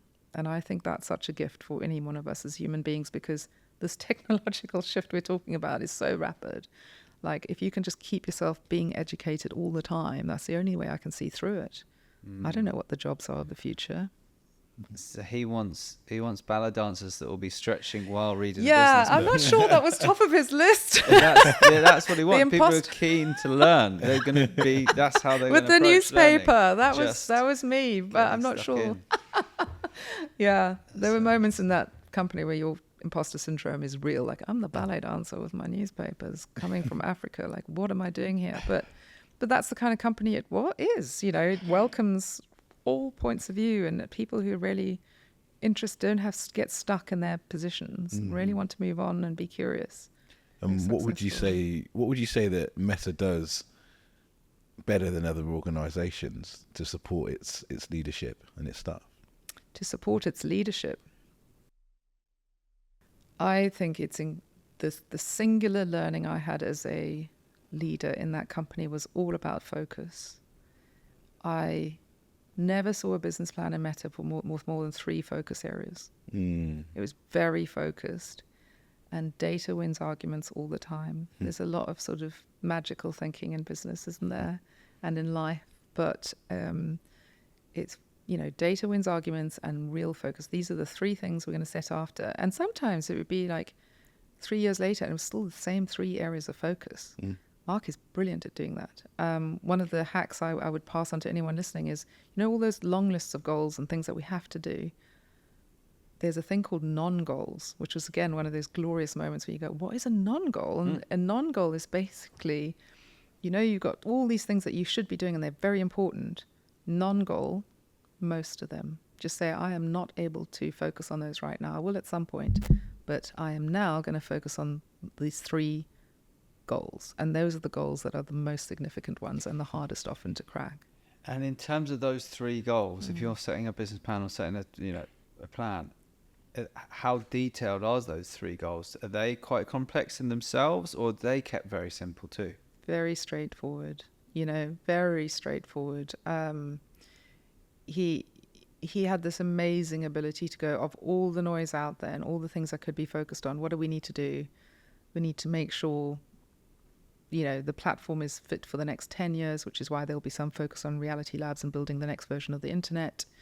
There needs to be a focus on making sure that now that we've lost signal through iOS, you know, we are going to make sure we have signal to pass on to all our advertisers. And the third thing would usually be something, I'm making this up, by the way, I can't remember exactly what the last set of goals was, but it would be something about making sure that there's immense trust in us as a business, you know. So these are so Meta as a whole would have 3 goals that they're focused on. And we'd all write our plans towards those 3 goals. I mean, that's brilliant. Considering the size and scale and breadth and influence of Meta on the world, Yeah. if that company can have just 3 goals that it's focused on, Yeah. then any company on this planet Anyone can. I mean, it's impossible. I don't know how we used to get to those 3 goals because it's an art. But there used to be 3 goals and we'd be very consistent. So I think people think life in these tech companies is crazy and there's lots of different things and it's all innovative, it's all running around, very focused, very outcome focused, like who's actually driving the impact towards that stuff. It's phenomenal. It's a masterclass in leadership. So we are very interested on how great companies are run. What else about, from your time at Meta, did you see about how that company is run from being on the inside and working there that other businesses can learn from? It's like, it is incredible because you are able to attract and retain extraordinary talent in these companies. So the first and perhaps most obvious advantage they have is the quality of the talent is just extraordinary. So you just got incredibly creative, bright, talented NASA people level, coming in. brilliant people. So every meeting you go into, there's this enormous respect in the first instance because you know everyone around the table is going to be amazing. Yeah. And then because there's so much work to do, there's just an overwhelming, there's sort of a scarcity of actual physical human resource in these companies, or certainly Meta. Because there's so few people, you really do focus. You do have to force yourself to focus. So that's another sort of, you were going in there and you've got big goals and they're scary goals. They're 50, we always talked about 50% goals. If you think that's a stretch goal, go another 50%. You know, so it's really hard sets of objectives that you're going after. And then because everyone's good and because there's so much flying at you, there becomes this culture of, and certainly on the business side, I never worked on the engineering side, I suspect it's slightly different, but on the business side, it was everyone was trying to help everyone else. It's very important that the people around you are successful. So one of the first things Will said to me, who was my manager, I'd been there about 2 weeks, he said, I want you to know I am vested in your success. I really want you to be successful. I'm not here to like test you out or break you or put you through an uncomfortable process. I'm here to enable you. I'm here to make you the best you can possibly be. Wow. And that's like, How did you feel when he said that? I said it to him recently. It was a game changer for me. Wow. You know, when you've got a manager who looks you in the eyes and goes, I've got you. It's the best gift, isn't it? Yeah. So Great management. Fantastic. credit Mr. Platt Higgins. And you, while your time there, you did spend a lot of time, as you said, with C-suite people with the partners you were working with, at some of the top companies in the world. Yeah. What did you learn about? What did you learn from those people that you can share with us today? Is there anything that stuck out to you? I think the really great human beings and these leaders right at the top of these companies, there's a few there just by luck, very few. Mm-hmm. Most of them are incredibly good human beings that care about the right things. I'll never forget a moment where we were sat in some exec meeting and Paul Polman was there. I don't know if you know Paul Polman. He was the previous CEO of Unilever and does a lot about the planet these days, about good business. And I remember sitting in this meeting, and we had a 5-hour meeting, which all sorts of people presenting all sorts of very important things. And he sat very quietly. And at the end of it, he went, thank you. He was so gracious and grateful. He had sat there learning.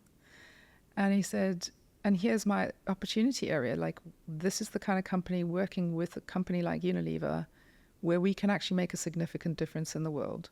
Mm. And everything you read about him and his green agenda and the planet is true. Mm-hmm. And I remember sitting there going, now that's the privilege of working with great leaders. Mm-hmm. Like I don't pretend in any way, shape or form, by the way, to be friends with Paul Polman, because he's obviously a legend in his own time. But there are a few people you meet along your journey in life and you go, what is it that got you to the top? And it's usually people who just see the world differently. And there's a huge integrity to it. It's like this mucky middle management where the agendas get a bit confused, I think, sometimes. But these top people on the whole just impress me with their integrity so far. So we get to 2020 now. Yes. You're faced with a challenge outside of work, and this one's a bit closer to home. Yes.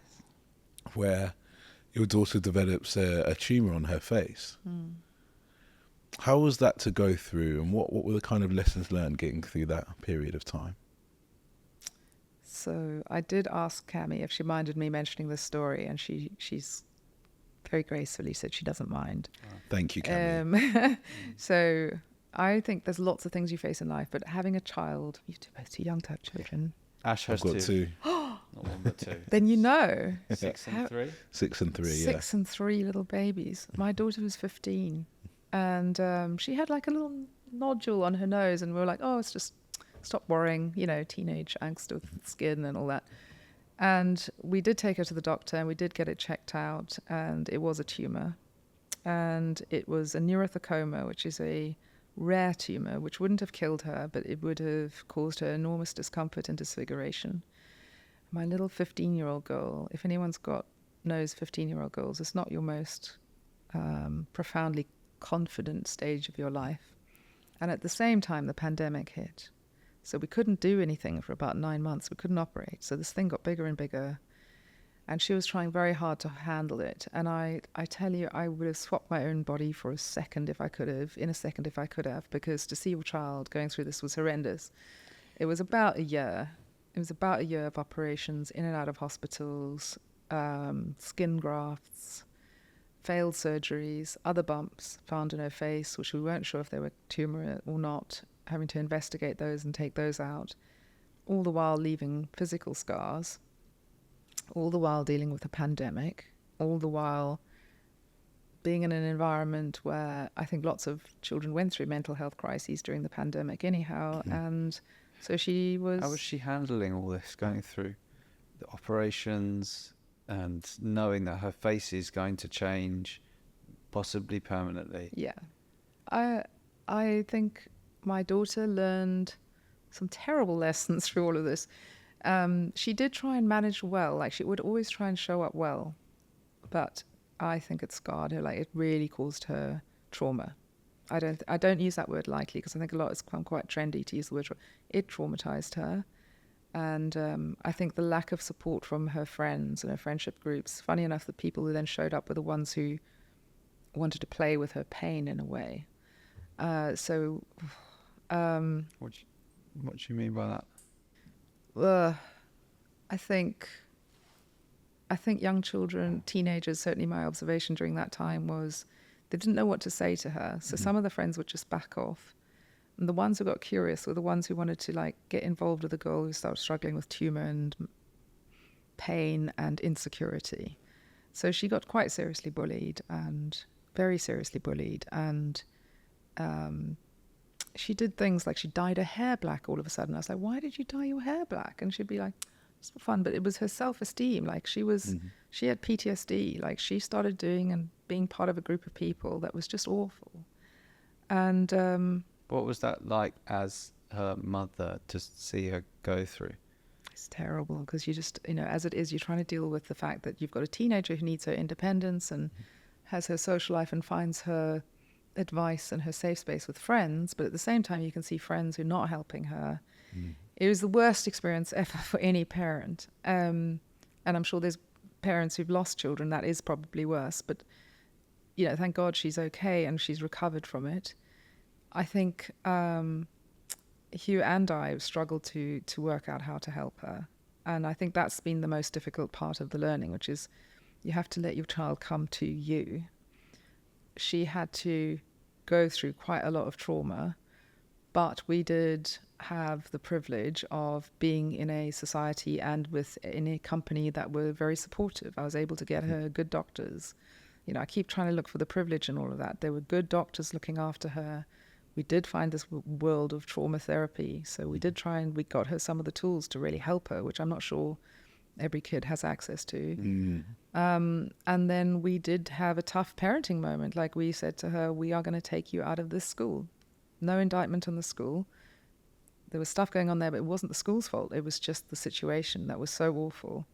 And we said to her, we're going to take you out of this school. And she was gutted. Like that was her friendship group. But they were so toxic to her. And we could just see her decline, her mental decline. So we did the parenting thing. We took her out of the school.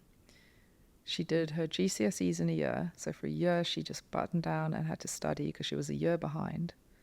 She did brilliantly, but we didn't really care what the results were. What we saw was my daughter start to come to life again. Started to see that. Then she got... How did that feel when you started to see her? I still, even today, I was talking to her before I came. She's just finishing school. She's at a beautiful school now. And she's got a lovely group of friends. And obviously there's still ups and downs in life, as you'd expect. But she's this really mature young woman.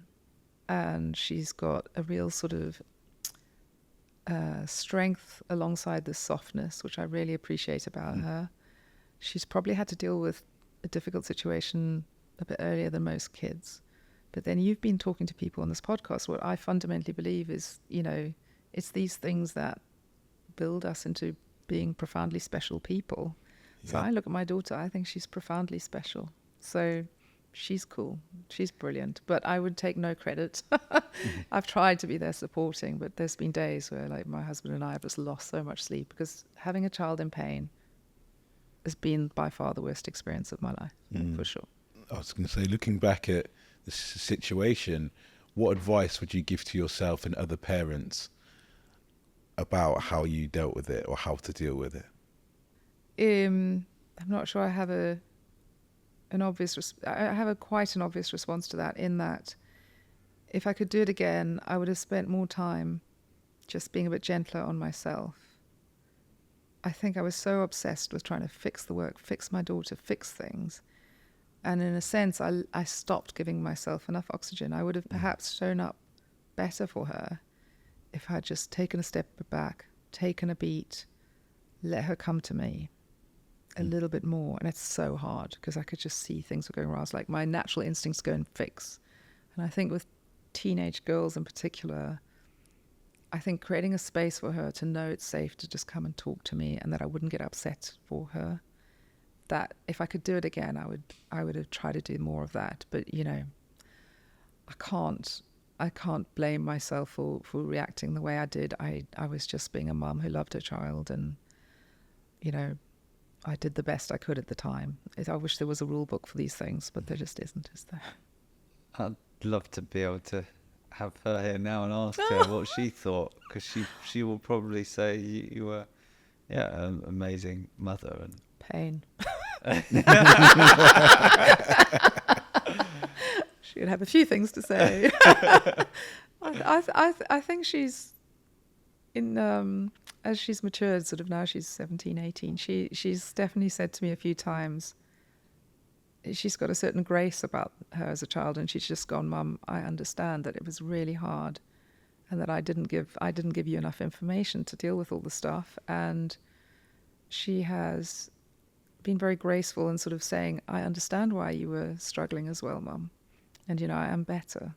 I'm a good kid. She gave me a Mother's Day card saying, look what a great parent you are, because look how great I turned out. And I think it's a joke, but brilliant. I do think she's been very graceful and understanding of, you know, we did the best we could. It wasn't perfect, but... Special moments when stuff like that happens. When I remember, just for myself, I lived at uni. I lived in Stoke-on-Trent for a year, which was quite a rough area. Yeah. And I remember going home to my mum's house once, and we live in a lovely, well, she lives in like a lovely village in Northampton. And I just got there, I said, thanks, Mum, I really realised why you chose this house and why you raised me here, because it's just beautiful, it's peaceful, it's safe. Yeah. And I just gave her a hug, and that was it. But I felt like that was a bit of a moment, because then she was like, yeah, like you see what I've done, or, you know, the stretch I put myself through to give you something. Yeah. I think it's important. It's special wonderful. When those moments happen. That's wonderful. Your mum must have been very happy to hear that. So how old was your daughter when she was going through that, and how old is she now? 15, and now she's 18. Okay. And that you said there was a moment where she had a response to a doctor or something, where it was quite a moment for you to see her say something, and it was something to do with some scarring that was going to be on her face or something. There was a moment quite recently, it must have been about 6 or 7 months ago. So she's still got some scarring, and to most of us it's invisible, but to my daughter it's visible. And so we went back to the surgeon, who's just amazing. He's been so empathetic. You don't often find doctors high levels of empathy. We found one. And we went back, and she wanted one more surgery. And he did all the photographs, and he did the examination, and he said to her, look, I can do another surgery. We can keep doing surgery as long as you want, till you think you're right. He said, but it's 50-50. It might improve. It might actually be detrimental, because she's got such young skin. You can't really predict how it's going to heal. And he was brilliant, because he said to her, how are you socially? Like, do you feel awkward socially or unattractive? Like, how's your self-confidence when you're out socially? Wow, great question. Yeah. And she went, oh, I think I'm okay, actually. I think I'm okay, which is me sitting back in my seat going, wow. And then he said to her, so how do you want to go about this? And obviously at this point she needs to make her own calls. If she wants more surgery, we'll do it. This is her call. The doctor's putting it at her feet. I'm putting it at her feet. This is your call, my love. You this is your life now. And she went, no, do you know what? I think I'll leave it for a few years. And I'm not lacking confidence socially. I think I'll just leave it, and I can live with this as it is for now. Maybe in a couple of years I might come back, but let's just take a beat and just leave it for a bit. How did you feel when she said that?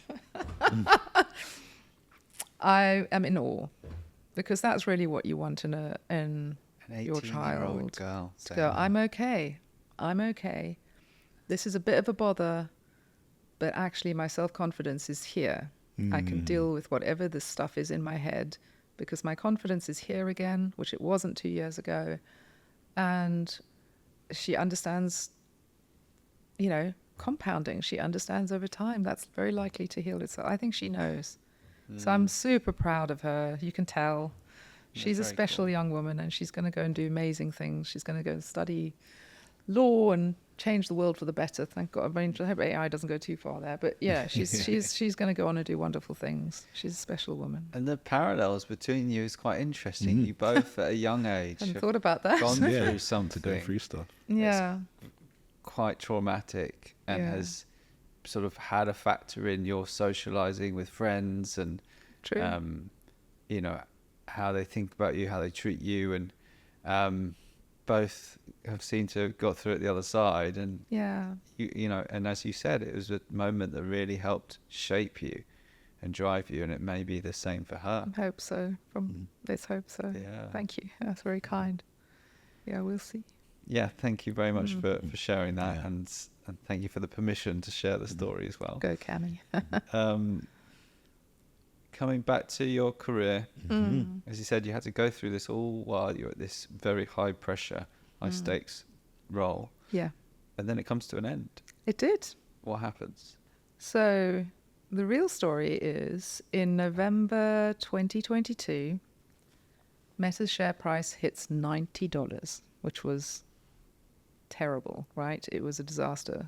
And What had it been at its peak? it's before about then? 470, 500 now, just to give you an example of. Oh, wow. Wow. We're not talking like a little bit of edge off a number. We're talking huge business impact, mainly because we had seen ahead on the curve on AI, but also Reality Labs and building Oculus and building this virtual future audio, Metaverse. metaverse version of the future, which remains a bet to this day, by the way.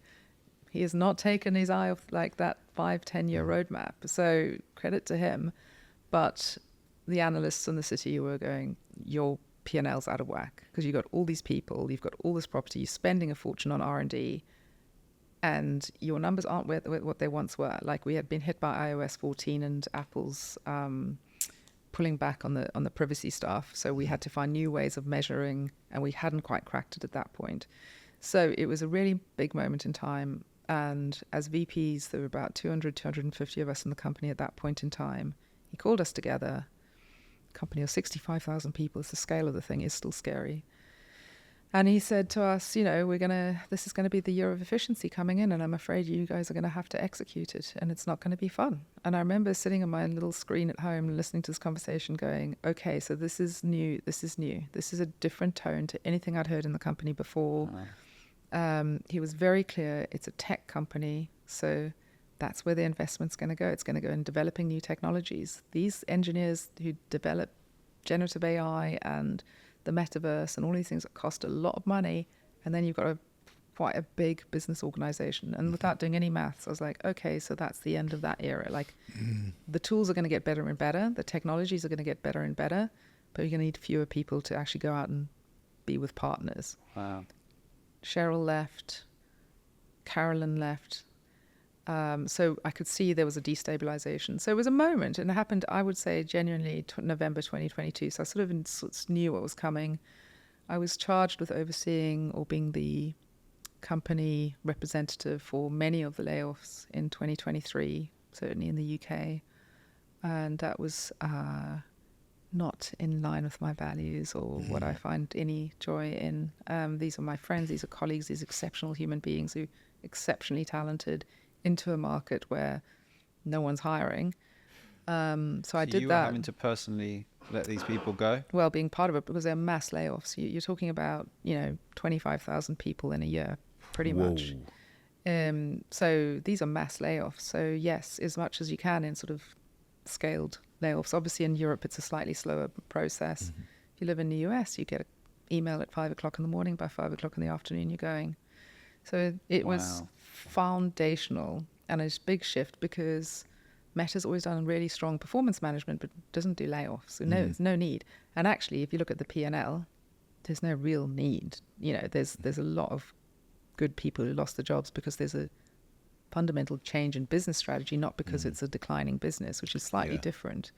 Harder, in a sense. Yeah, that is harder because it would be harder to justify it to the nth degree. Yeah. Right? It's like, okay, so I get it. And I know we've got to have more layoffs on the business side. It wasn't actually. It was quite equilibrium, but I understand what's happening.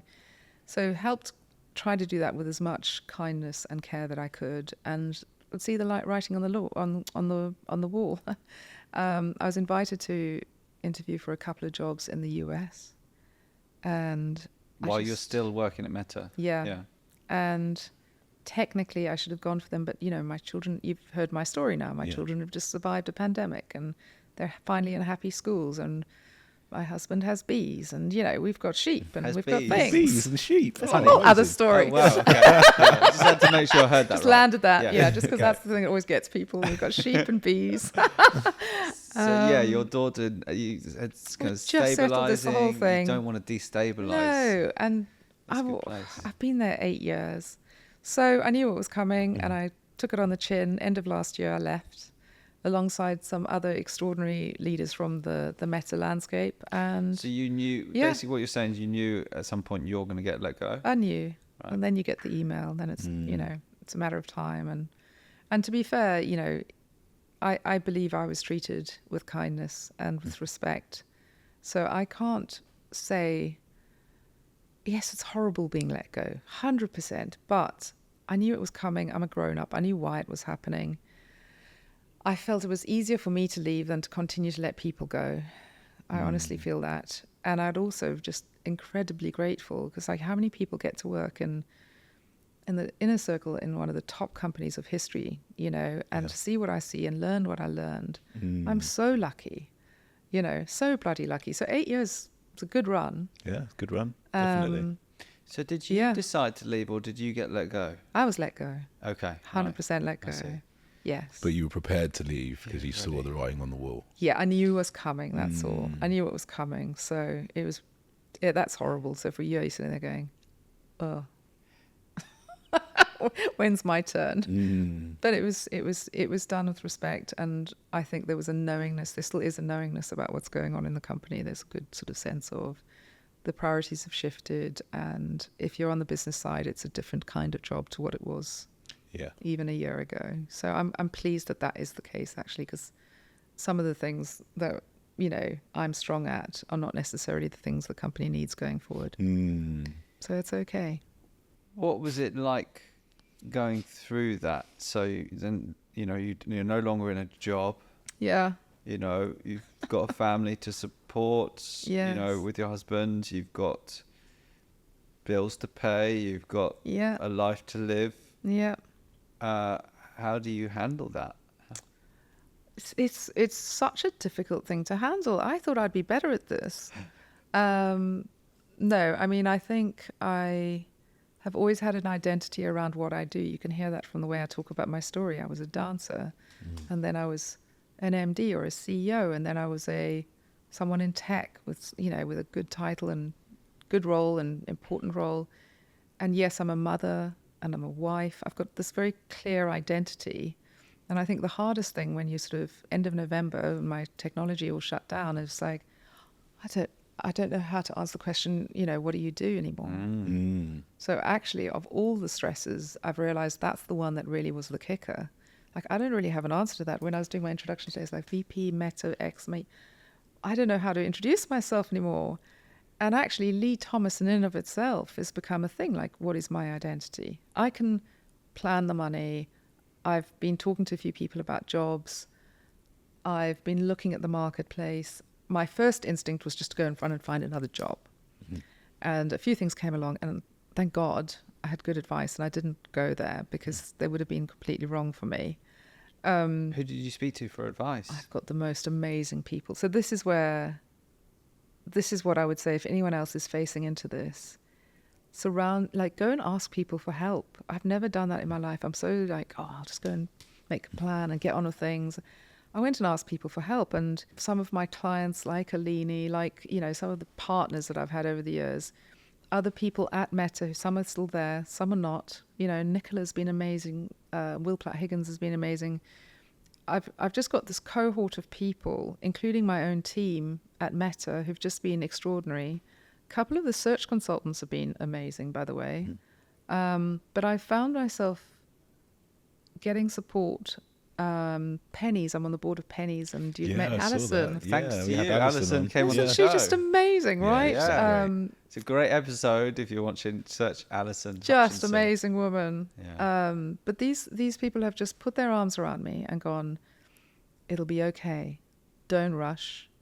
And a lot of them have been encouraging me to think beyond the obvious, which is where I think the real learning is. Yeah. I I mean, if you've gone from dance to agency to tech, anything is possible. Anything is possible. And that's it. And I think the interesting part of this now is, you know, I've had a couple of companies say, oh, come in and bring your black book and you can go and sell to these same people. That's not what I'm about. I have a black book because I have friends and colleagues who I trust and who trust me back. I'm not out here to flog a black book. That is not my next job. I know quite a lot about technology. I know quite a lot about marketing services, and I know quite a lot about making your way through, you know, and progressing a career despite odds. I didn't have, you know, a network. I've never had any of the easy ways into building a career. And so I'm trying to now take a moment and take a beat. Instead of making up my mind exactly what it is, I'm going, what is it that I really want to do? I have a privilege of having a bit of time to do that. I do get like advice, which is to go at least put something on your CV that you're doing something. I actually don't want to do that. I want to actually take a beat. I've worked flat out since I was 5 years old. I have worked bloody hard, and I've loved my career and my life. But imagine having a rest. And I suspect where I'll end up is somewhere where I'm able to live out that language of Ubuntu I've talked to, where I can really give back. And I don't know what that looks like. Maybe it's non-exec, maybe it's coaching, maybe it's, you know, who knows? Maybe it's another job in a company where there's big, serious problems to solve. But I don't know at this point. What I would say to anyone who is struggling right now is it's okay to struggle, like, and admit that, but go and ask for help. There are so many people out in the market, amazing talent, some of the best in the business, who are thinking about what do I do next, and lean into that, because, you know, I'm always surprised how people respond when you go, I'm really struggling, can you just give me half an hour for a conversation just to get some advice? Just a half an hour with somebody great, and amazing the insights and the connections. So that's what I would say. It's a really, you know, in one way it was a very unpleasant dismount from a company and a job that I loved with a team that I still revere. But on the other hand, it's opening me up to what is that next wonderful thing? You know, what is my next ballet equivalent, you know? And I don't know what that is, something I care about a lot. So yeah, I'm in a weird situation of introducing myself as Leigh Thomas. Not Leigh Thomas who does X, Y, and Z anymore. Which is great. That's how it should be, because you are Leigh Thomas. Yeah. Your title, as it were. 1000%. And there's massive value in that, as many organisations have shown. They value Leigh Thomas, you know. Yeah. And hence why we brought you on today as well. Thank you. We want to hear Leigh Thomas's story. It's very flattering, so thank you. So yeah, very exciting. Let's talk about the future now, and let's talk about life planning. You've got a very specific way that you plan your life. Yes. And you've brought a book with you. I will. Do you want to talk to us about this is great advice for anyone looking to, how to plan life. Do you know when you're in those moments in your life and you're like, what am I going to do next? Do I just keep churning away? I'm in one job. I've been doing it for 3 years or whatever. Am I doing the right stuff? Do I have meaning? You know, we all have those moments. Or maybe it's just me. And I am preoccupied with how short life is and how to make the most of every day and every moment. I like to be thoughtful about how I use time. I don't like to just flounder into the next 3 years, just making it up as I go. I like to have some sense of something that excites me or inspires me. So I met this amazing woman. I'm not doing a job advert for you, Lisa, but amazing woman called Lisa McCarthy, who ran a program called Fast Forward at Meta, but she's run it for many, many great companies. And she was someone who was sort of burned out and working all hours and at the top of her career and doing extraordinary things, who then went, hang on, what's it all about? And she did a lot of research into neuroscience and research into psychology. And the very simple summary of the thesis of the training is, if you're trying to do something 5 years out, it's quite hard to envisage where you're going to be in 5 years. If you're doing something in the next 6 months, that's fine, but it ends up being quite tactical. A year is quite a good benchmark for actually looking at your life and going, I'm going to set myself some crazy, crazy goals, and let's see how much of this I can do. And then there's some techniques that she taught me and our cohort, which I still apply to this day, which is what about living a really bold, extraordinary life in the next year? And you can see how this plays to what I'm trying to do at the moment. Yeah. What does bold and extraordinary look like in 1 year's time? And let's throw your hat over the wall. You know, when you throw your hat just on the side of the wall, you might just climb up the wall a little bit. You throw it over the wall, so you actually have to go and do something about it. That's the psychology behind it. So I'm going to set myself some crazy, crazy, bold ambitions that scare the life out of me. But I'm going to go and do that. And then you go, well, what are the techniques to help me realize that? So writing it down. If you're an artist who likes to write poetry, it can be a poem, it can be a written word, it could be pictures, but write it down. So cement an idea in your head and then put it on paper. Because in writing it down, I think the stats are something like you're 47% more likely to achieve it if you just write it down. Okay, Wow, that's that's neuroscience crazy, for you. isn't it? Okay, so I'm going to achieve this in a year. I'm going to write it down and I'm that much more likely to actually achieve it. And then there's this really interesting piece of work that she made us do, which was, and it's language of limiting beliefs. You all nod when I say that. It's obvious what that is, right? I'm so good at my limiting beliefs. I'm like, oh, I'm not good at this and I'm not good at that and I don't have time for that. Oh, I don't have time to go for a run today. Whatever it is, all your limiting beliefs, big and small, you write them all down and you work it through. Because if you write these things down, often you realize it's just ludicrous, the things that we use as excuses for not going out and doing the things we really want to do. And I find that particularly with women, I don't know why, but a lot of the young women I mentor are very good at their limiting beliefs and less good at setting like these impossible visions. So she gave me this technique of writing it down. Literally, I'm a writer. I like to write things down and work things through in writing. And I write a vision every year. And I put in there 3 or 4 things that just inspire me, terrify me. I'll probably only achieve 2 or 3 of them, I've found over time. Yeah. I'm okay with failing against some of those things. And I write it in the future. So I'm sitting on a beach in Cornwall next year and I'm thinking about that interview I had with Ash and Charles. And I said I was going to do X, Y, and Z. And I actually write it down and I say, well, this is what I achieved in my business life. Community is a big part of it. Like thinking about what you're giving back to your community and how and what's involved. Thinking about your family or your loved ones and what you want to bring to them and, you know, what it takes to do that. And simple things like your spiritual, physical life, you know, just say, how am I actually thinking about my spirituality or how I'm living my life physically? Okay, so I've set myself those 4 or 5 major areas of like stretching myself. Then you break it down into like, okay, so now what am I going to do about that? So I'm not going to take my phone to bed at night. Simple things like I'm going to do an hour's reading every night instead and then go to sleep without any electronics. I'm going to meditate once a day. I'm going to write that book. I'm not going to talk about it. I'm going to sit and write a chapter every weekend, whatever your crazy goals are.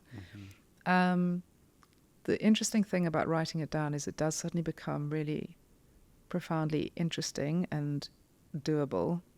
If you share it with your friends, family, colleagues even, it becomes quite a profound moment because you see their reaction and they will buy into it. The interesting thing was I always said things like, I want to pick up my son 1 day a week, especially on a Friday, because I like picking him up from school and I very rarely get that privilege. And my team would be like, why are you taking this call on a Friday afternoon? You need to go collect your son. So you go, okay. And then that's the value of sharing it with others. That's really the value. And then in the business goals, like I set some crazy goals, but I would share it with the team because it's not the sort of stuff you'd put in a business plan, but it's the stretch stuff and it's the how that you can flesh out. And my team would be like, yeah, we're up for that. Any examples of what it is? So I've got so many examples. I think I set myself a goal at a point where I was still a director at Meta to become the first vice president for global business outside of the US, because most of the global business got run in the US. And I shared that with a cohort of friends, and I shared it with my manager. And I shared it with anyone who would listen, and it scared the hell of me to write that because I'm not one of those grabby title people, but I just thought there's something meaningful in being at the top of the company for global business outside of the US, for a US-based company. That was meaningful to not just to me, but to my team and to the people in EMEA.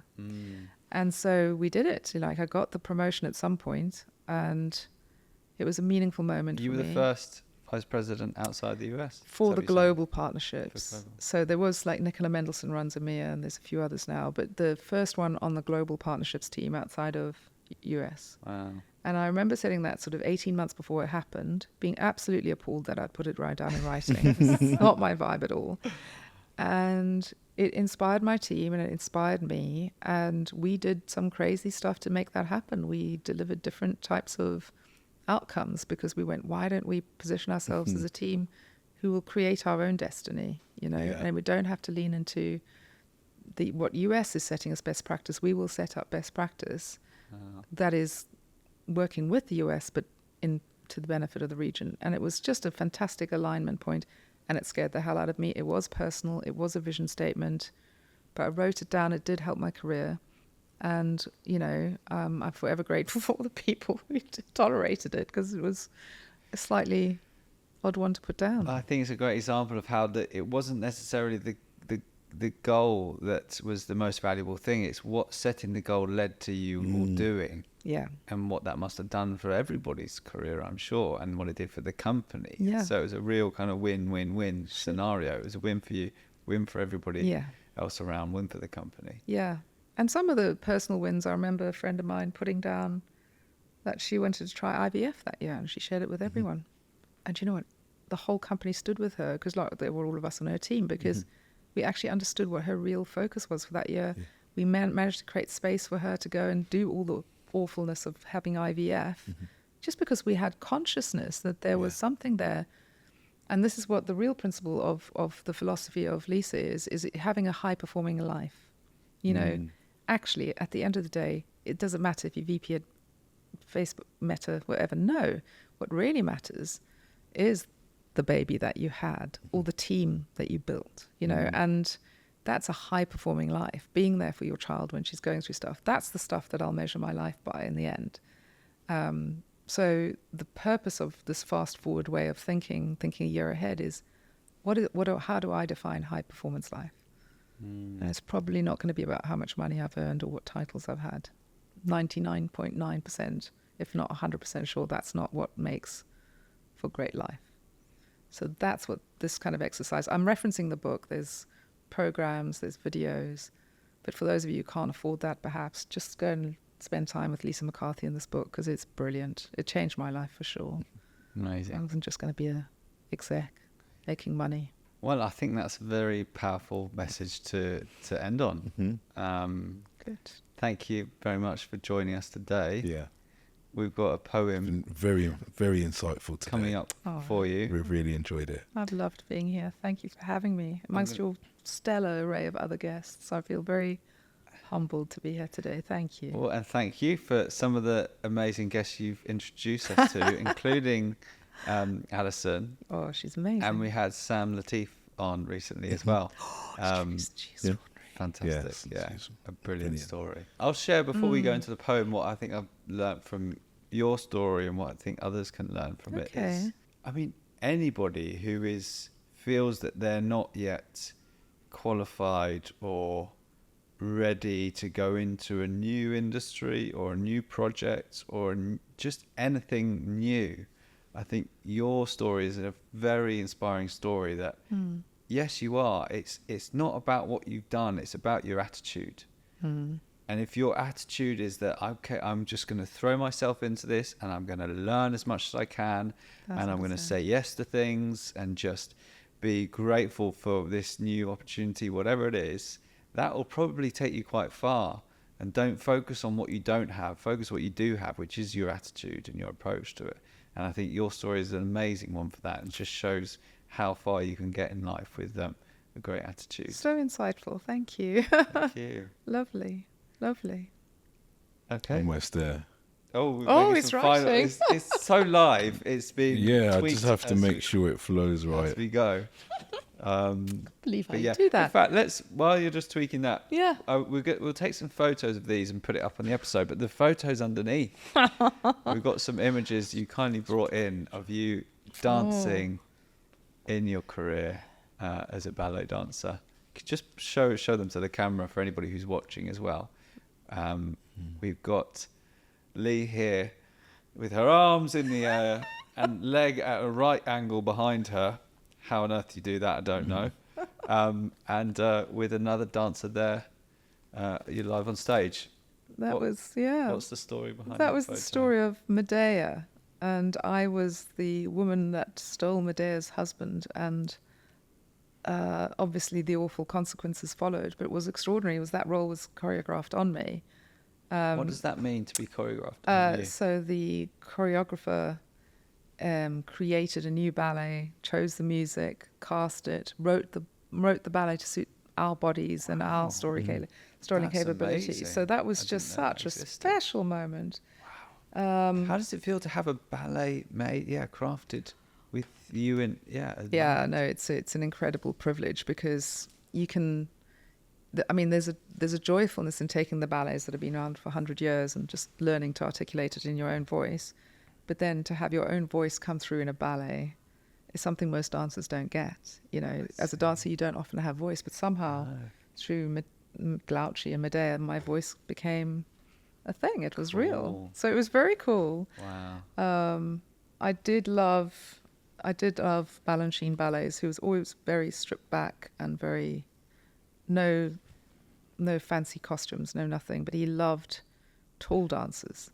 Okay. So one of the constraints of dance for me was I was 5'8". I am 5'8", and I was quite tall. And Balanchine sort of set the bar for these extraordinary tall dancers and let us move fast, high-legged, very athletic dancers. So it's sort of profiled where because of Balanchine and that type of dancing, I definitely had a role in the ballet company. I was never going to be the sugar plum fairy type. So that was fun. No, I can show you many, but those are those. Those are them. This is like we'll take some photos. Again, people have to watch on YouTube or Spotify to see that. But a little bonus bit for the ballet fans listening today, including looking my at mum, these photos. Love that. I'm looking at the photos to explain to your mum. Turn out not so great. There's lots of things I need to fix in those, but there we go.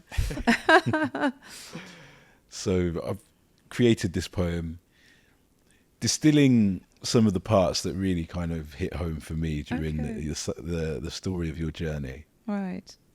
And I think just being in this space that you're in now is so unique and interesting, where you're free. Yeah. And I think I feel that this is great. I love it for you. Thank you. And here's your poem. I can move. I am back. What a joy to live and feel. A young Leigh that loved reading story tales, choosing to make her fairy tale real. The road to becoming something special includes a combination of certain elements. You might find that thing you really love, stick to it, and become quite excellent. To discover the levers behind social structures can provide you a balanced and equal perspective. And being ambidextrous can allow you to excel at any path you feel directed. Now in a unique time of life where she can explore any new frontier. What's next for the future? We shall watch and see where Leigh Thomas goes from here. Oh, this is going to make me cry, honestly. You guys are magic, I think the gift I want to give you back as a thank you is I think this is a really helpful conversation for me to have had today. I'm sitting at home wondering what I should do next. And your how I became thing actually is really meaningful. It's like how I'm becoming. Mm-hmm. And I just want to say thank you because it's actually really helpful to me just to look at what I've done, to be asked such beautiful questions, have poems to take home, please. Yes. But also, to really be thinking about how I am still becoming and hopefully someone else who listens to this might feel the same way off the back of this beautiful conversation. So thank you. Really mean that. Thank you very much. Thanks for joining us. Okay. That is the story of how you are becoming and what is next. Brilliant. It's an exciting journey.